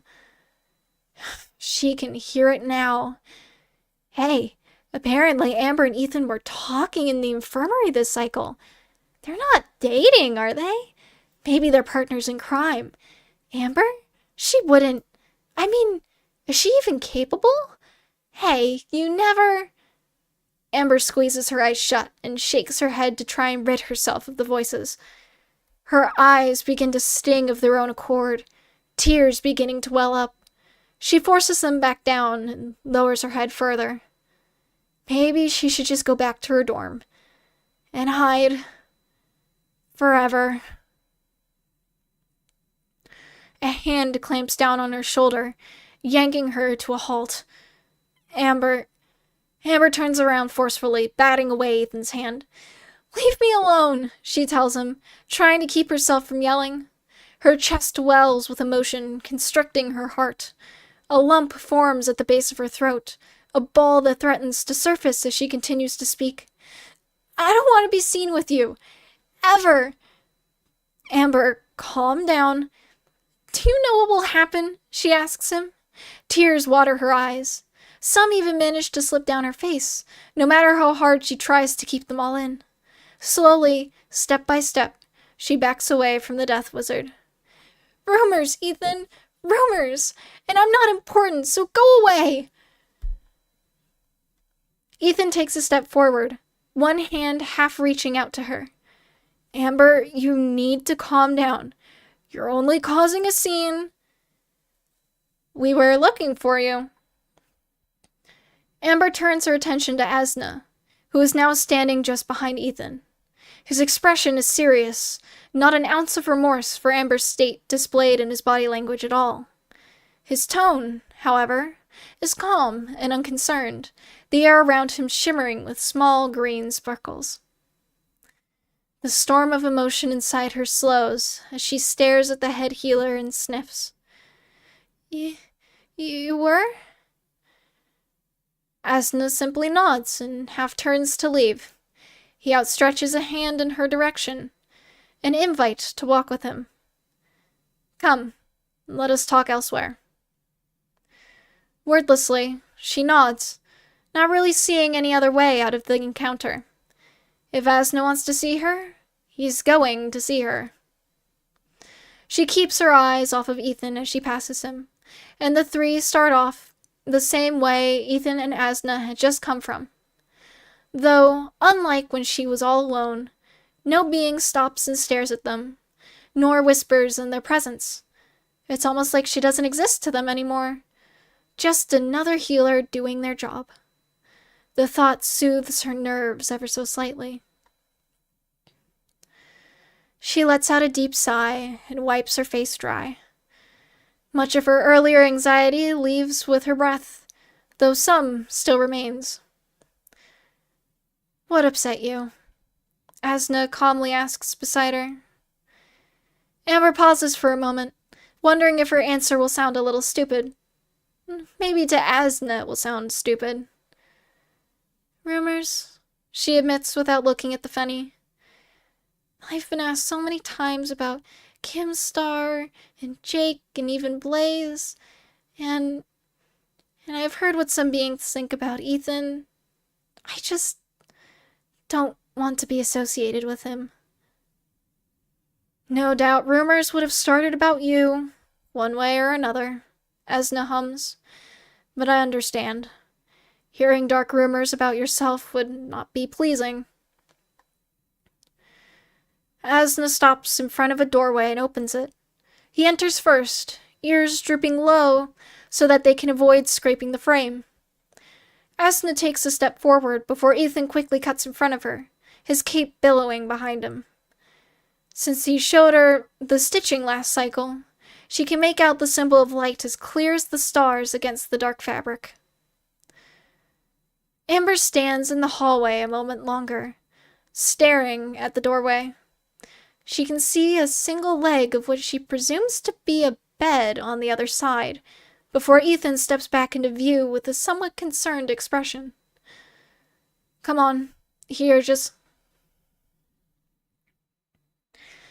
Amber takes a deep breath and steps into the room herself, though she doesn't make it far before she freezes for the second time that cycle. Ethan quickly moves to close the door behind her as Amber stares at the three beds. Jake, Kimberly, and Blaze all lay there. Their skins are deathly pale. It doesn't even appear that they're breathing. No, escapes her mouth. The sight is almost surreal. This can't be. They're not dead, Ethan says, walking past her to stand with Asna near the beds. Tears spring to Amber's eyes again. They've been here the entire time? Jake was brought in last night, Asna replies. Otherwise, yes, they have. Amber can't help but start to hyperventilate. Asna finally gives her a sympathetic stare. I imagine this is a lot for you to take in. Amber nods, not trusting herself to speak. If she did, her voice would probably come out as a wail. Instead, she squeezes her eyes shut, her mind reeling. This couldn't be right. This can't be right. Kimberly and Jake were alive 2 cycles ago. She went to work. She saw Kimberly with her own 2 eyes. 2 eyes. And Jake, she helped him run the front when Kimberly went to class. They passed the cones back and forth. She handled the toasted cones, the ones he... This all has to be a joke. This isn't real. This wasn't actually happening, right? Right? An arm wraps around her shoulders comfortingly. If you need to cry, Ethan mutters. Amber pushes him away and turns her back to him, staring at the floor with her arms tightly folded across her chest. Again, she wipes her face dry and takes a moment to collect herself.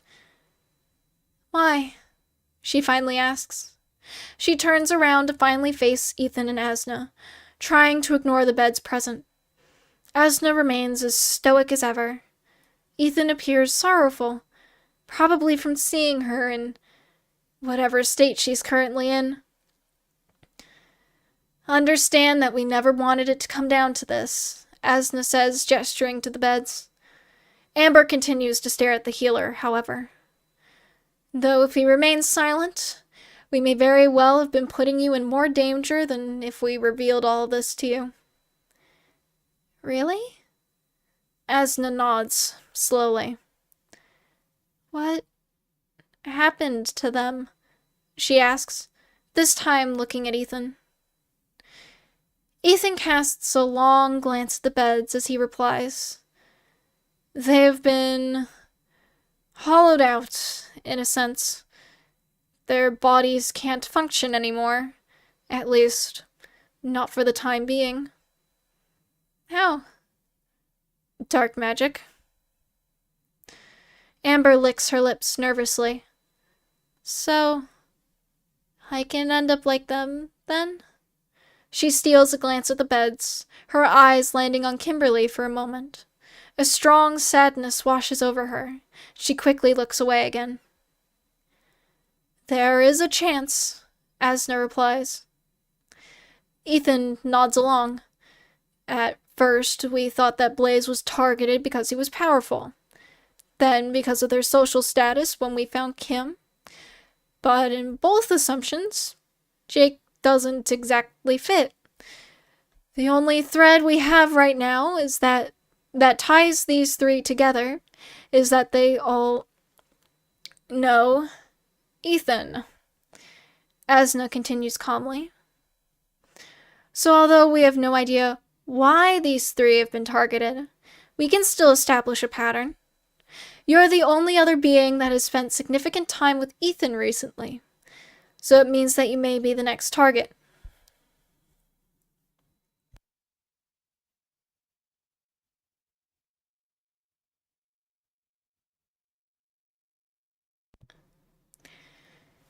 Amber's stomach drops at the news. She can feel her blood run cold. Her being next to get hollowed out like Kimberly and Jake? "You shouldn't be too worried. Arrangements have been made for you to stay the night with me," Ethan says simply, his hands fiddling with his gauntlets. Amber simply scowls back at him. "Why would I want to spend the night with you?" "It'll be safer for you that way," he replies. "Believe me. It's only for tonight, until we can find some other way to keep you relatively safe." He reaches into one of his robe pockets and withdraws a small piece of folded paper. He holds it out to Amber expectantly. "This is my dorm number. You should find it easily." Amber takes it without a word and slips it into her own pocket. "I'm sorry this is how you had to find out," he adds, though he makes no movement towards her like last time. "Let's hope for a quiet night, yeah? And maybe I'll tell you more." "Can I go now?" Amber simply asks, looking to Asna for direction. The Fenny stares back at her for a silent moment, seemingly lost in thought. Then he nods once. That's all she needs. Ethan musters a slightly wider grin, as if trying to act like everything was suddenly all right. "See you later." "Sure," Amber mutters quietly. Frankly, she doesn't know if she wants to see him later.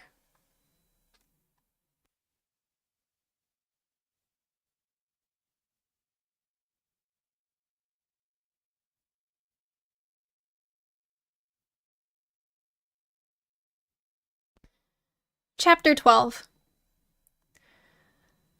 A loud knock on his door sounds just as he finishes drawing a rune on his wall, the 5th one he's done so far. Ethan jumps off his chair, throws the ink brush he had been using into the ink pot by his desk, and rolls down his sleeves as he approaches the door. He takes a quick glance over at his wardrobe as he goes, checking on his hanging cape and hat. Still there. He opens the door wider and musters a smile, already knowing who it is. Amber stands on the other side of the door, holding her green life textbook in her hands. "Come on in," Ethan says, motioning for her to enter. Amber's mouth twitches, briefly flickering to a grin of her own before falling away once again. Her half-dead expression lights up with shock and awe as she sees the state of his dorm, however. Ethan looks up with her, grinning proudly this time at his handiwork. The walls of his dorm are covered from floor to ceiling with all sorts of runes of different sizes and complexity, painted entirely in black ink. His bed sheets are stitched with protective enchantments, creating a very lovely golden trim. Even his desk and chair are carved with runes, which he carved with a knife he had borrowed a long time ago. I thought wall ink wasn't allowed. Amber can only breathe. It's not, Ethan chuckles, but I managed to obtain an exception. Well, many exceptions. But it's not like any other being will be using this dorm room aside from me. Amber turns to him in an instant. What do you mean? Let's just say this place is like my home. Amber frowns briefly at the answer, then looks around the room again as if searching for something she lost. Where will I sleep? She asks. Here.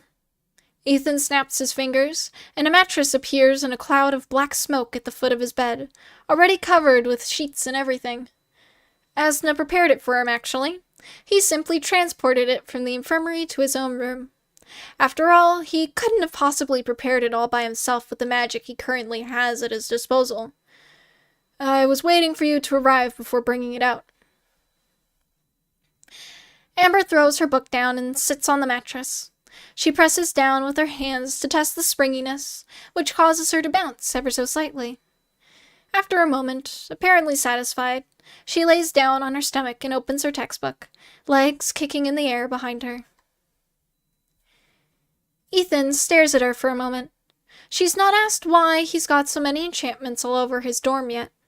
Maybe she'll ask later, or not ask at all. He doesn't exactly know. A place like his dorm isn't something one sees every cycle, of course. Then again, Amber's been through a lot already. Maybe she's simply accepted the craziness by now.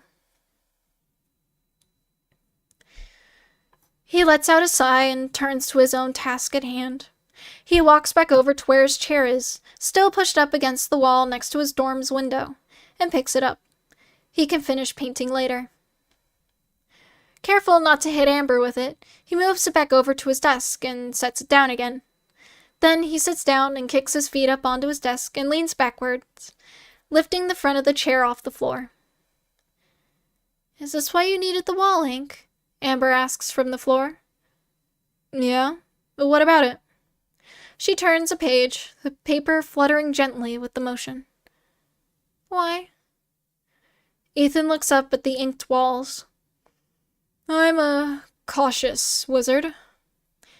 Amber glances up from her book briefly to shoot him a questionable look. Looks more like crazy wizard to me. I guess I can see that too. Does this mean you're also an enchanter? Ethan purses his lips. Well, not exactly. It's complicated. How so? He pauses for a moment, wondering what he should tell her. That he's been relying on them for the past 3 terms, that he can't use magic properly, that he's had plenty of time to learn enchanting anyway. He knows a handful of runes well, though they're not exactly useful in the Death Hall. He decides to shake his head. I'd rather not go into detail about that. Amber lets out a low hum and flips another page. And how well do you know Asna? Well, his favorite color is turquoise. His favorite treat is vanilla cake with red wine. He doesn't have many interests that extend beyond the walls of the infirmary, where he's worked all his life. And he has admitted that he would sleep in the infirmary too, if given the option. He had a younger sister, who faded a long time ago, and his parents were well-respected farmers on Corridon in his younger years. He used to have a vast social group, but they've all since faded as well. He almost feels bad for Asna, but if the old Fenny is content with his work, then who is he to judge? Enough. The two fall silent after that. Ethan is grateful for a break from the questions. He doesn't want to give her many details, and with some questions that can be hard to avoid. There's a lot he can't tell her, or he'd only put her more at risk. Her fate Her fate has already been sealed already anyway. Amber continues to study, her silver eyes appearing dim, drained of energy.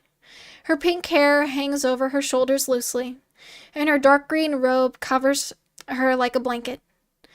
He never thought that a being such as her would end up in this mess.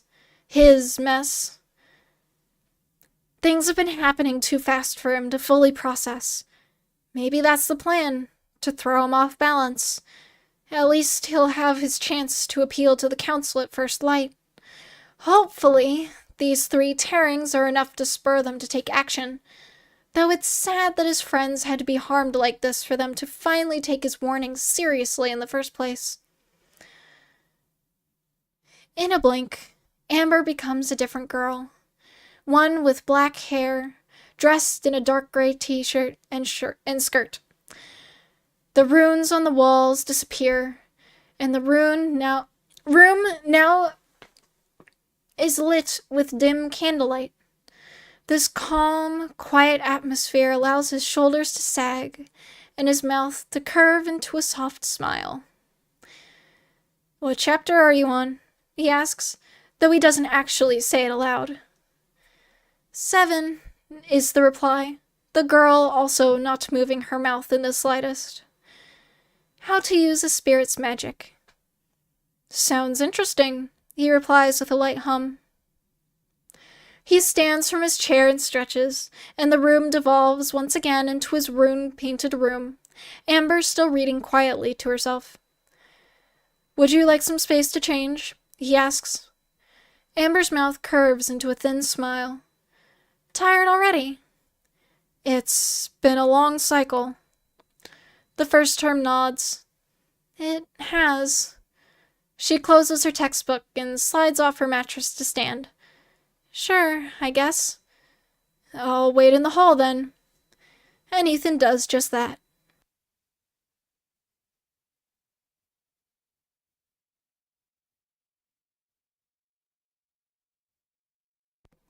He looks up and down the hallway, watching for other students.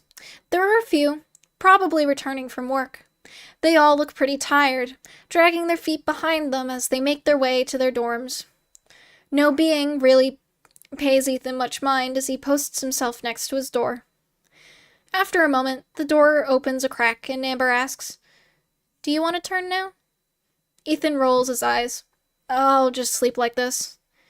"You can come back in then." He steps inside his dorm again and finds Amber now dressed in star-covered pants and a dark green, long-sleeved nightshirt. She gets comfortable on the mattress again and cracks open her textbook. "What chapter are you on?" Ethan asks her. 5. "Anything interesting?" "Not really." "What's it about?" "Growing stuff. Grass and flowers. Small things." She lets out a small sigh. "But I'm going to be a healer. When will I ever need to grow plants?" "It's good to know if that time ever comes," Ethan tells her. "Well, I'll be bad at it," she huffs.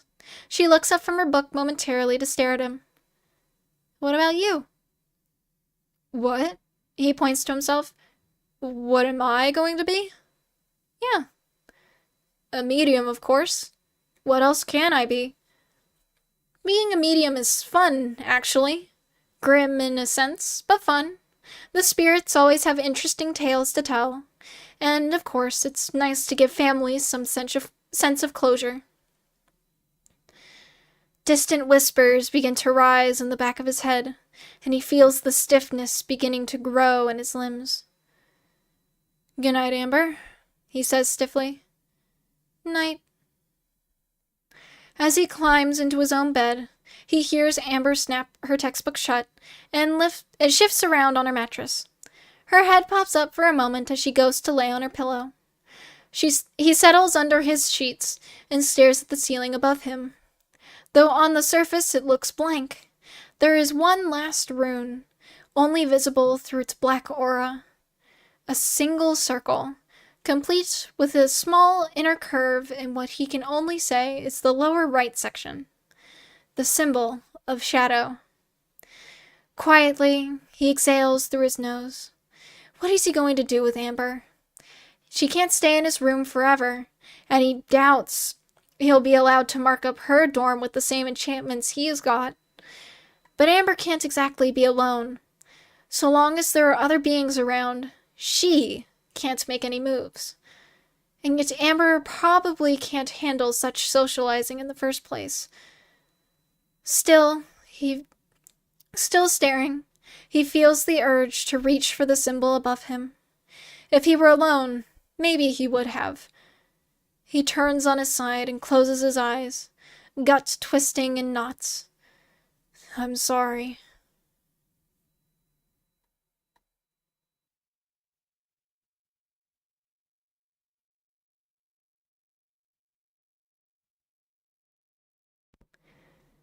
Chapter 13. Amber wakes up early the next cycle, finding herself staring at Ethan's carved-up desk. The sight makes her frown. Right, she stayed with him last night. She sits up and rubs her eyes, wiping away any crust that might have formed. The morning light from outside shines through the dorm window, filling it with a soft orange glow. Never has she woken so early feeling well rested. She can't help but wonder if there's an enchantment for getting a good night's sleep somewhere on one of the walls.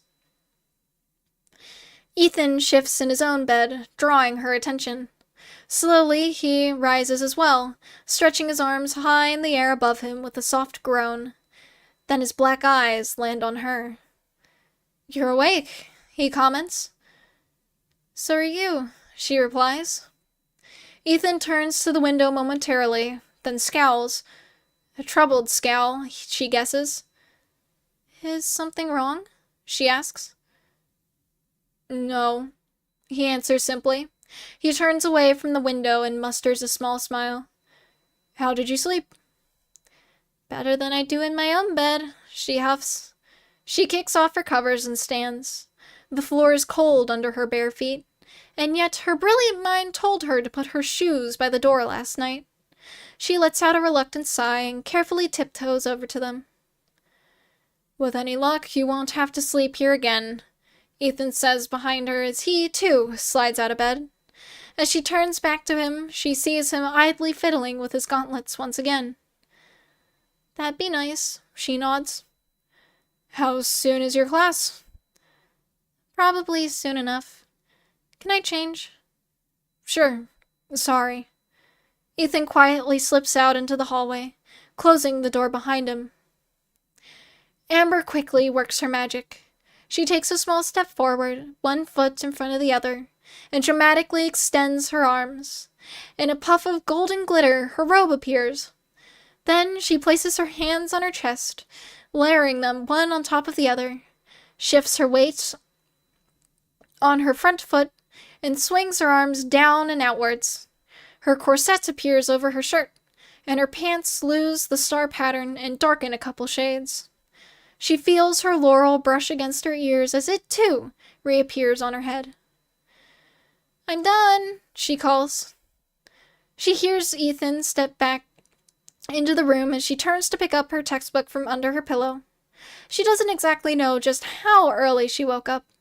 Usually it's a little brighter out, but then again, she doesn't always pay attention. Normally, by the time she arrives at her hall, class is just starting. Might as well go as soon as possible, just to check. "Goodbye," she says, turning to leave. "Where are you going?" Ethan asks in surprise. "Class. Where else?" She catches Ethan's eyes widening in surprise. Then he rushes over to his wardrobe, saying, "If you give me a moment, I can walk with you." "I can walk myself, thanks," Amber cuts in. Yet she waits by the door, watching him grab his hat and cape. He takes a moment to briefly fiddle with his gauntlets before smoothing out his robe and giving her a weak grin. "I'd rather you not be alone. Not just yet." Amber just turns back to the door, placing a hand on the knob. "I'm just a first-term healer. I think I'll be fine." The two of them step out into the hallway, Ethan closing the door behind them. Amber starts off without him, though she can hear his footsteps somewhere behind her. "That's exactly why I don't want you by yourself," he says. "You can't defend yourself, can you?" "I'm not a threat, am I?" "Well, no." Amber stops mid-step and turns to face him. Ethan pauses his own stride abruptly to prevent him from running into her. "You know what happened to the others," she states quietly, holding back the lump forming in her throat. Ethan stares at her silently, his expression morphing into a mild sadness, eyes falling to the floor. That's all she needs. "I don't want you anywhere near me." That draws his attention very quickly back to her. "What?" he breathes. "You heard me. You..." She shakes her head and takes a step away from him. "I don't care if you're my only protection. She stops herself as the lump jumps up, and she turns away from him again, hugging her textbook close to her chest. She swallows and manages to mutter, "Maybe this would all be better if we never met."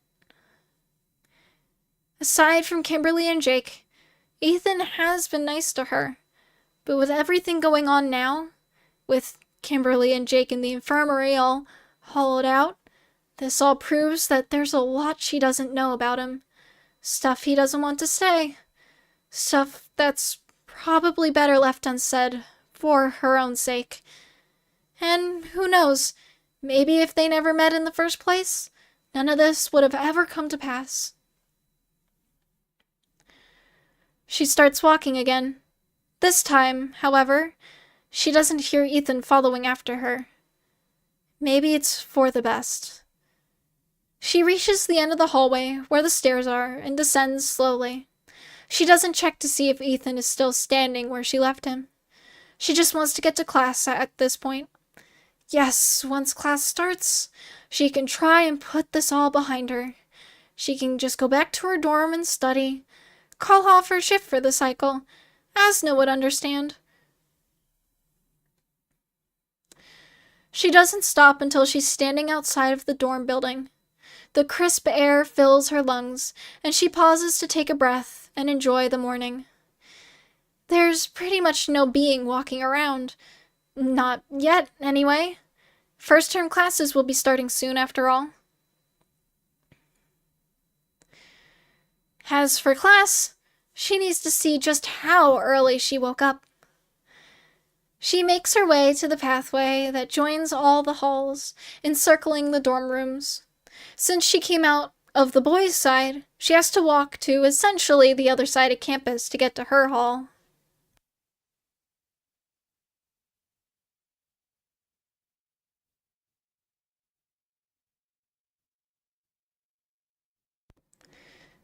She casts a quick glance at the archway, one of two on the island of Asandra. It's, as the name suggests, a big stone archway standing large and tall on a dais overlooking the void, the empty space between islands that teems with magic.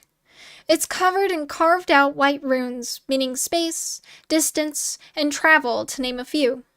It's how beings get from one island to the other. The second archway is located in a more central location, used for public transport. It's also the original archway.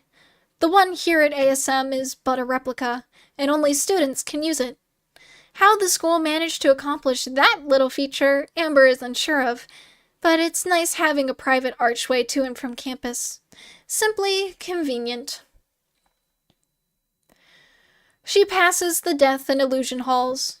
The Death Hall sits on a patch of cold, flat dirt. Its black-dyed stones etched with all sorts of spiritual symbols she doesn't understand, as a heavy sorrow hangs in the air.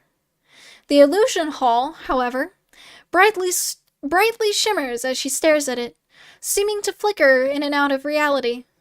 Each is decorated with banners of black and yellow respectively, proudly displaying their magic symbols like badges of honor.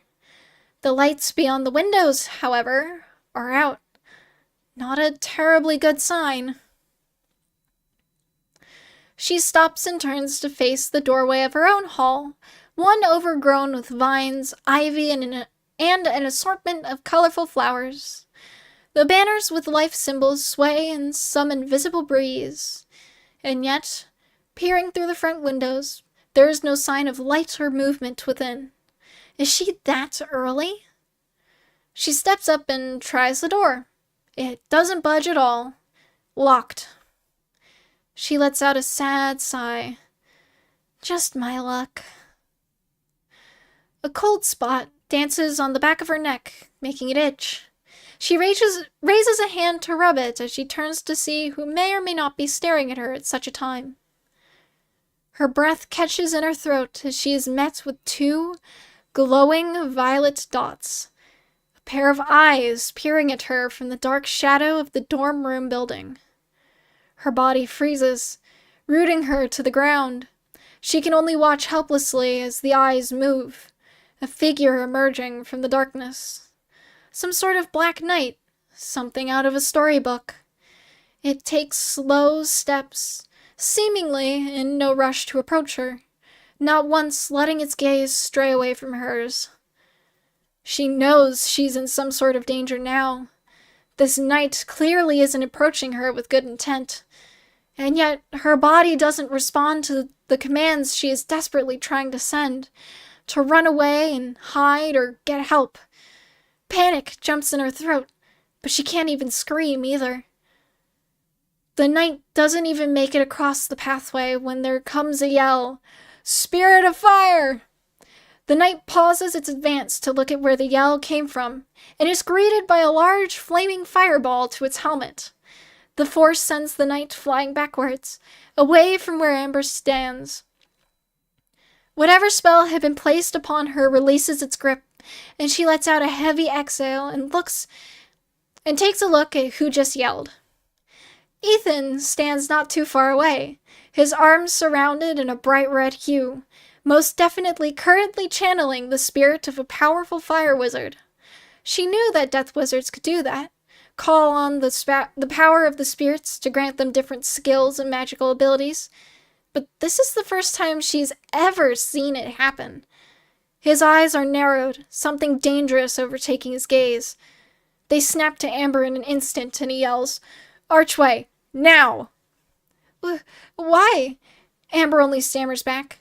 Surprise and fear grip her mind tightly, once again shutting down most of her motor skills, leaving her immobile. "Just go!" Ethan retorts, turning his attention back to the knight. She casts them a glance.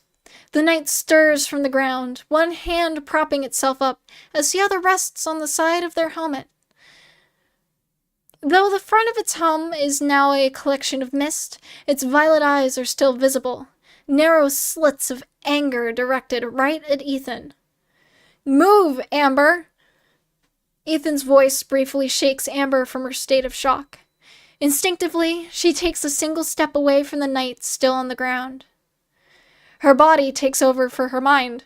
She turns and sprints in Ethan's direction, heading in the direction of the ASM archway. Her textbook remains chained to her fear-gripped hand. Out of the corner of her eye, she sees Ethan slowly running up beside her. Electricity arcs from where the fire once was, bright and powerful. "Keep going," he tells her once he notices her staring. "That won't hold it for long." "What?" Amber starts, glancing behind them. A large, curved wall of ice arcs high in the air, spanning from the dorms to the life hall. That wasn't there before.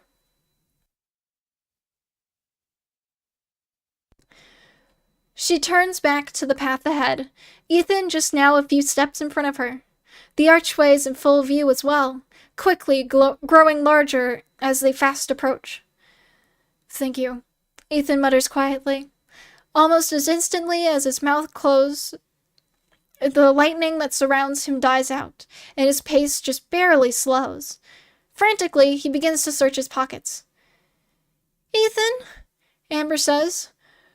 "What?" he snaps back, still looking for whatever he was looking for.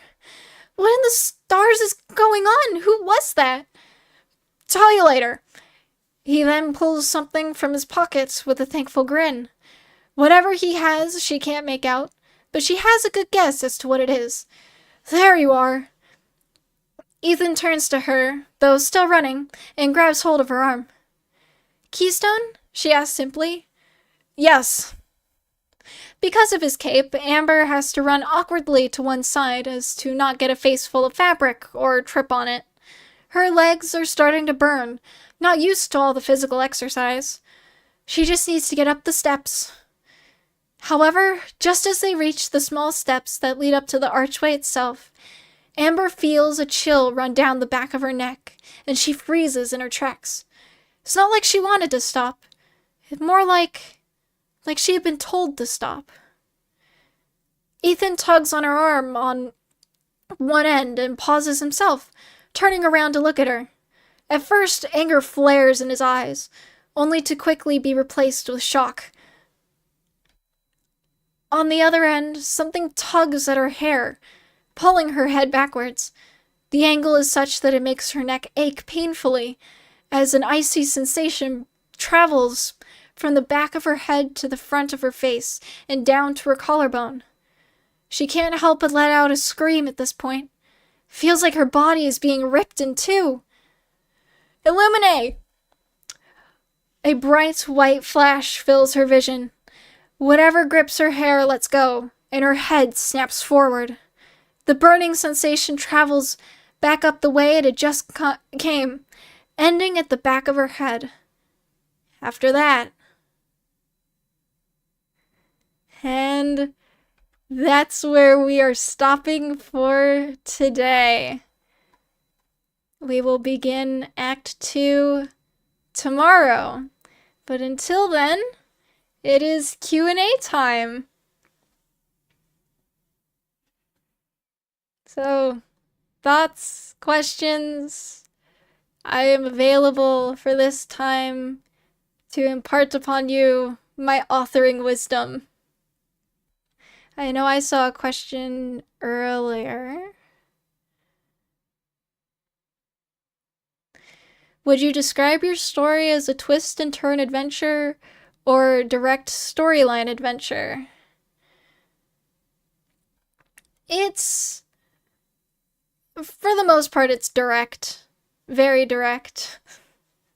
It does have some threads to pull on for the next book, but for the most part, it's very straightforward. Like, you know, here's the story, here's the conflict, and yeah, and then the characters work through that. What are your thoughts on the chapters you just read, Storm? Well, I certainly noticed a couple of spelling mistakes. That's about it.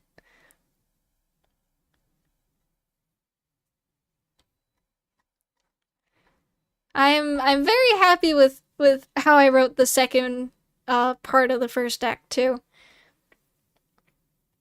In my humble opinion, I think I did a good job at being like, oh yeah, things are really ramping up, and this shadowy night man, he's a threat that has to be taken seriously. Because, you know, like, it doesn't actually start until chapter 6. The conflict soft starts in chapter, what, 2 or 3? But the actual dilemma of the story doesn't start until chapter 6 with Blaze and his encounter with the knight, which is not super late, but it is kind of late. So I really had to make sure that I made this issue, like, you know, super hype, super important. Like, oh no, now bad people are showing up. It's not just an illegal trip to Corridon anymore. It's a man. A man has appeared.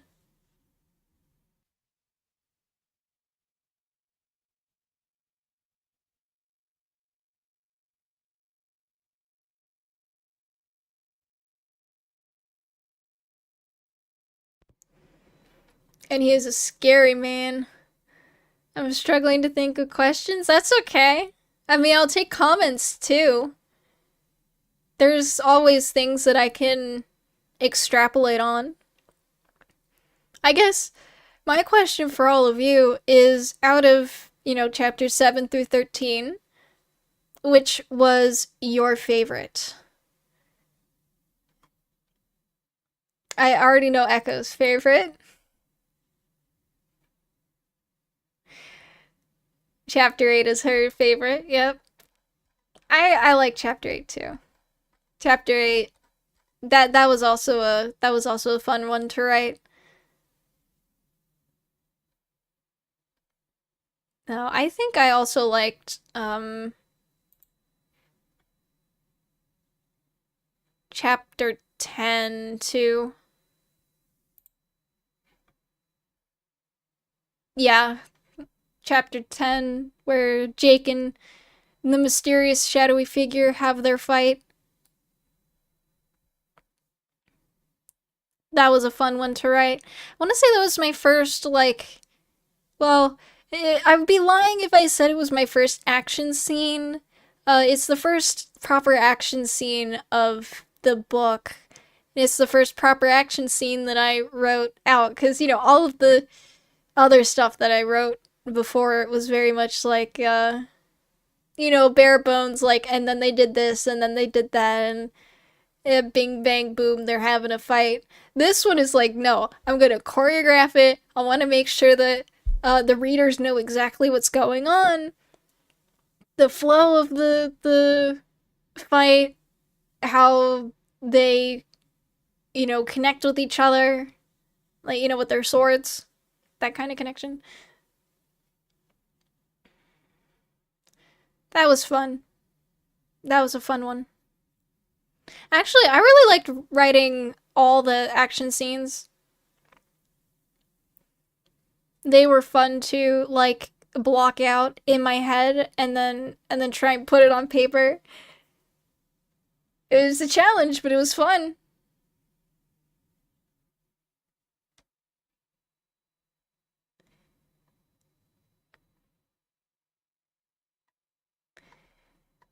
I also don't know if anyone has noticed, but I'm calling the couch a sofa. And I don't know if that's a little weird for American viewers because I know they call sofas couches. That happens a lot because um I spent a good portion of my childhood in England, so a lot of a lot of my default words are English words, like British words, not American words, like wellies. I think Americans call them rain boots. My first thought is, oh, look at them, those wellies.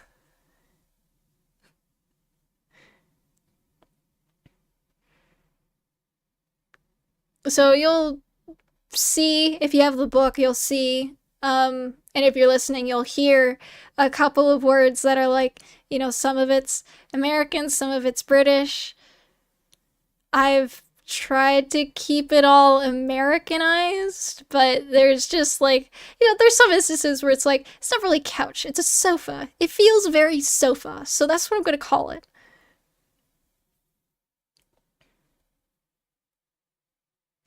I'm a sucker for emotional focused scenes in books, so probably the scene where Jake is with Kimberly at the infirmary, where he seemed depressed and heavily bothered by Kim being hurt. Aw. Yeah, poor Jake. He lost his girlfriend, and then he lost himself. Oh well.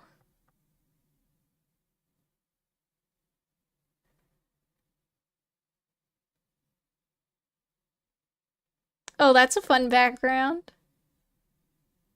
That's a very fun background.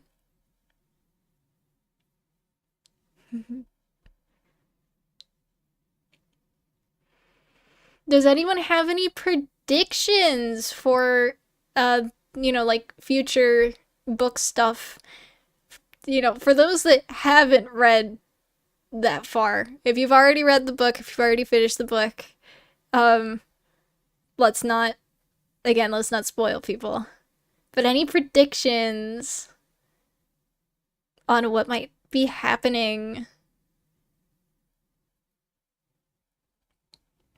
Because there was a lot that was revealed in these last couple of chapters. Lots of fun, flavorful information.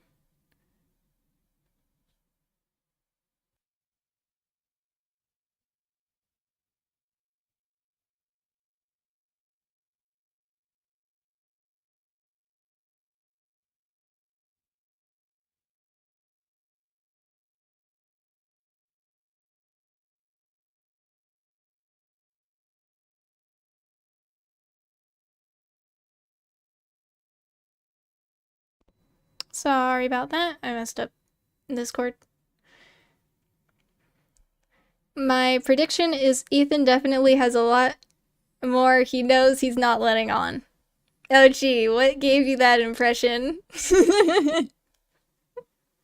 I wonder.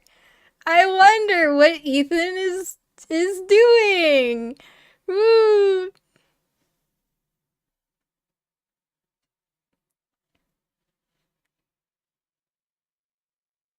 Yes, he absolutely knows a lot more than he's letting on. But how much more? We will find out.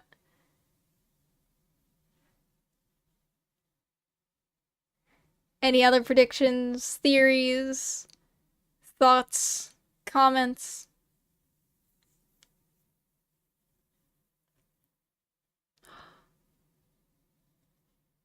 And Echo's getting around to shading the picture this time. That's cool.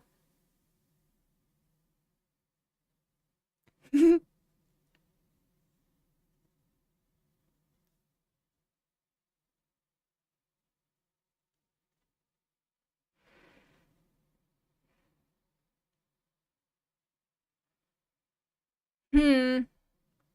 Is there anything that I wanted to comment on myself? I don't remember.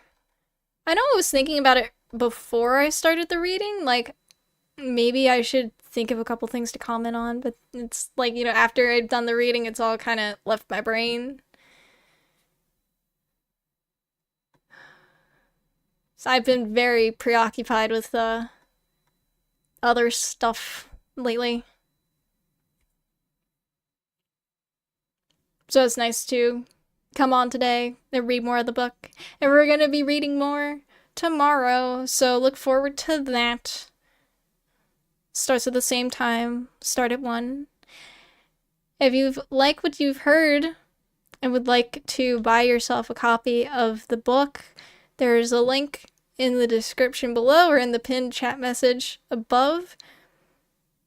Do keep in mind that this stream and every stream afterwards will become member only once the Shadowbound sequel comes out. So for now, all the readings are going to be free, but when I release the second book, chapters 7 and beyond will be paid members only. And I think channel membership's only like $3. So for $3, you can listen to the whole book start to finish once July is over.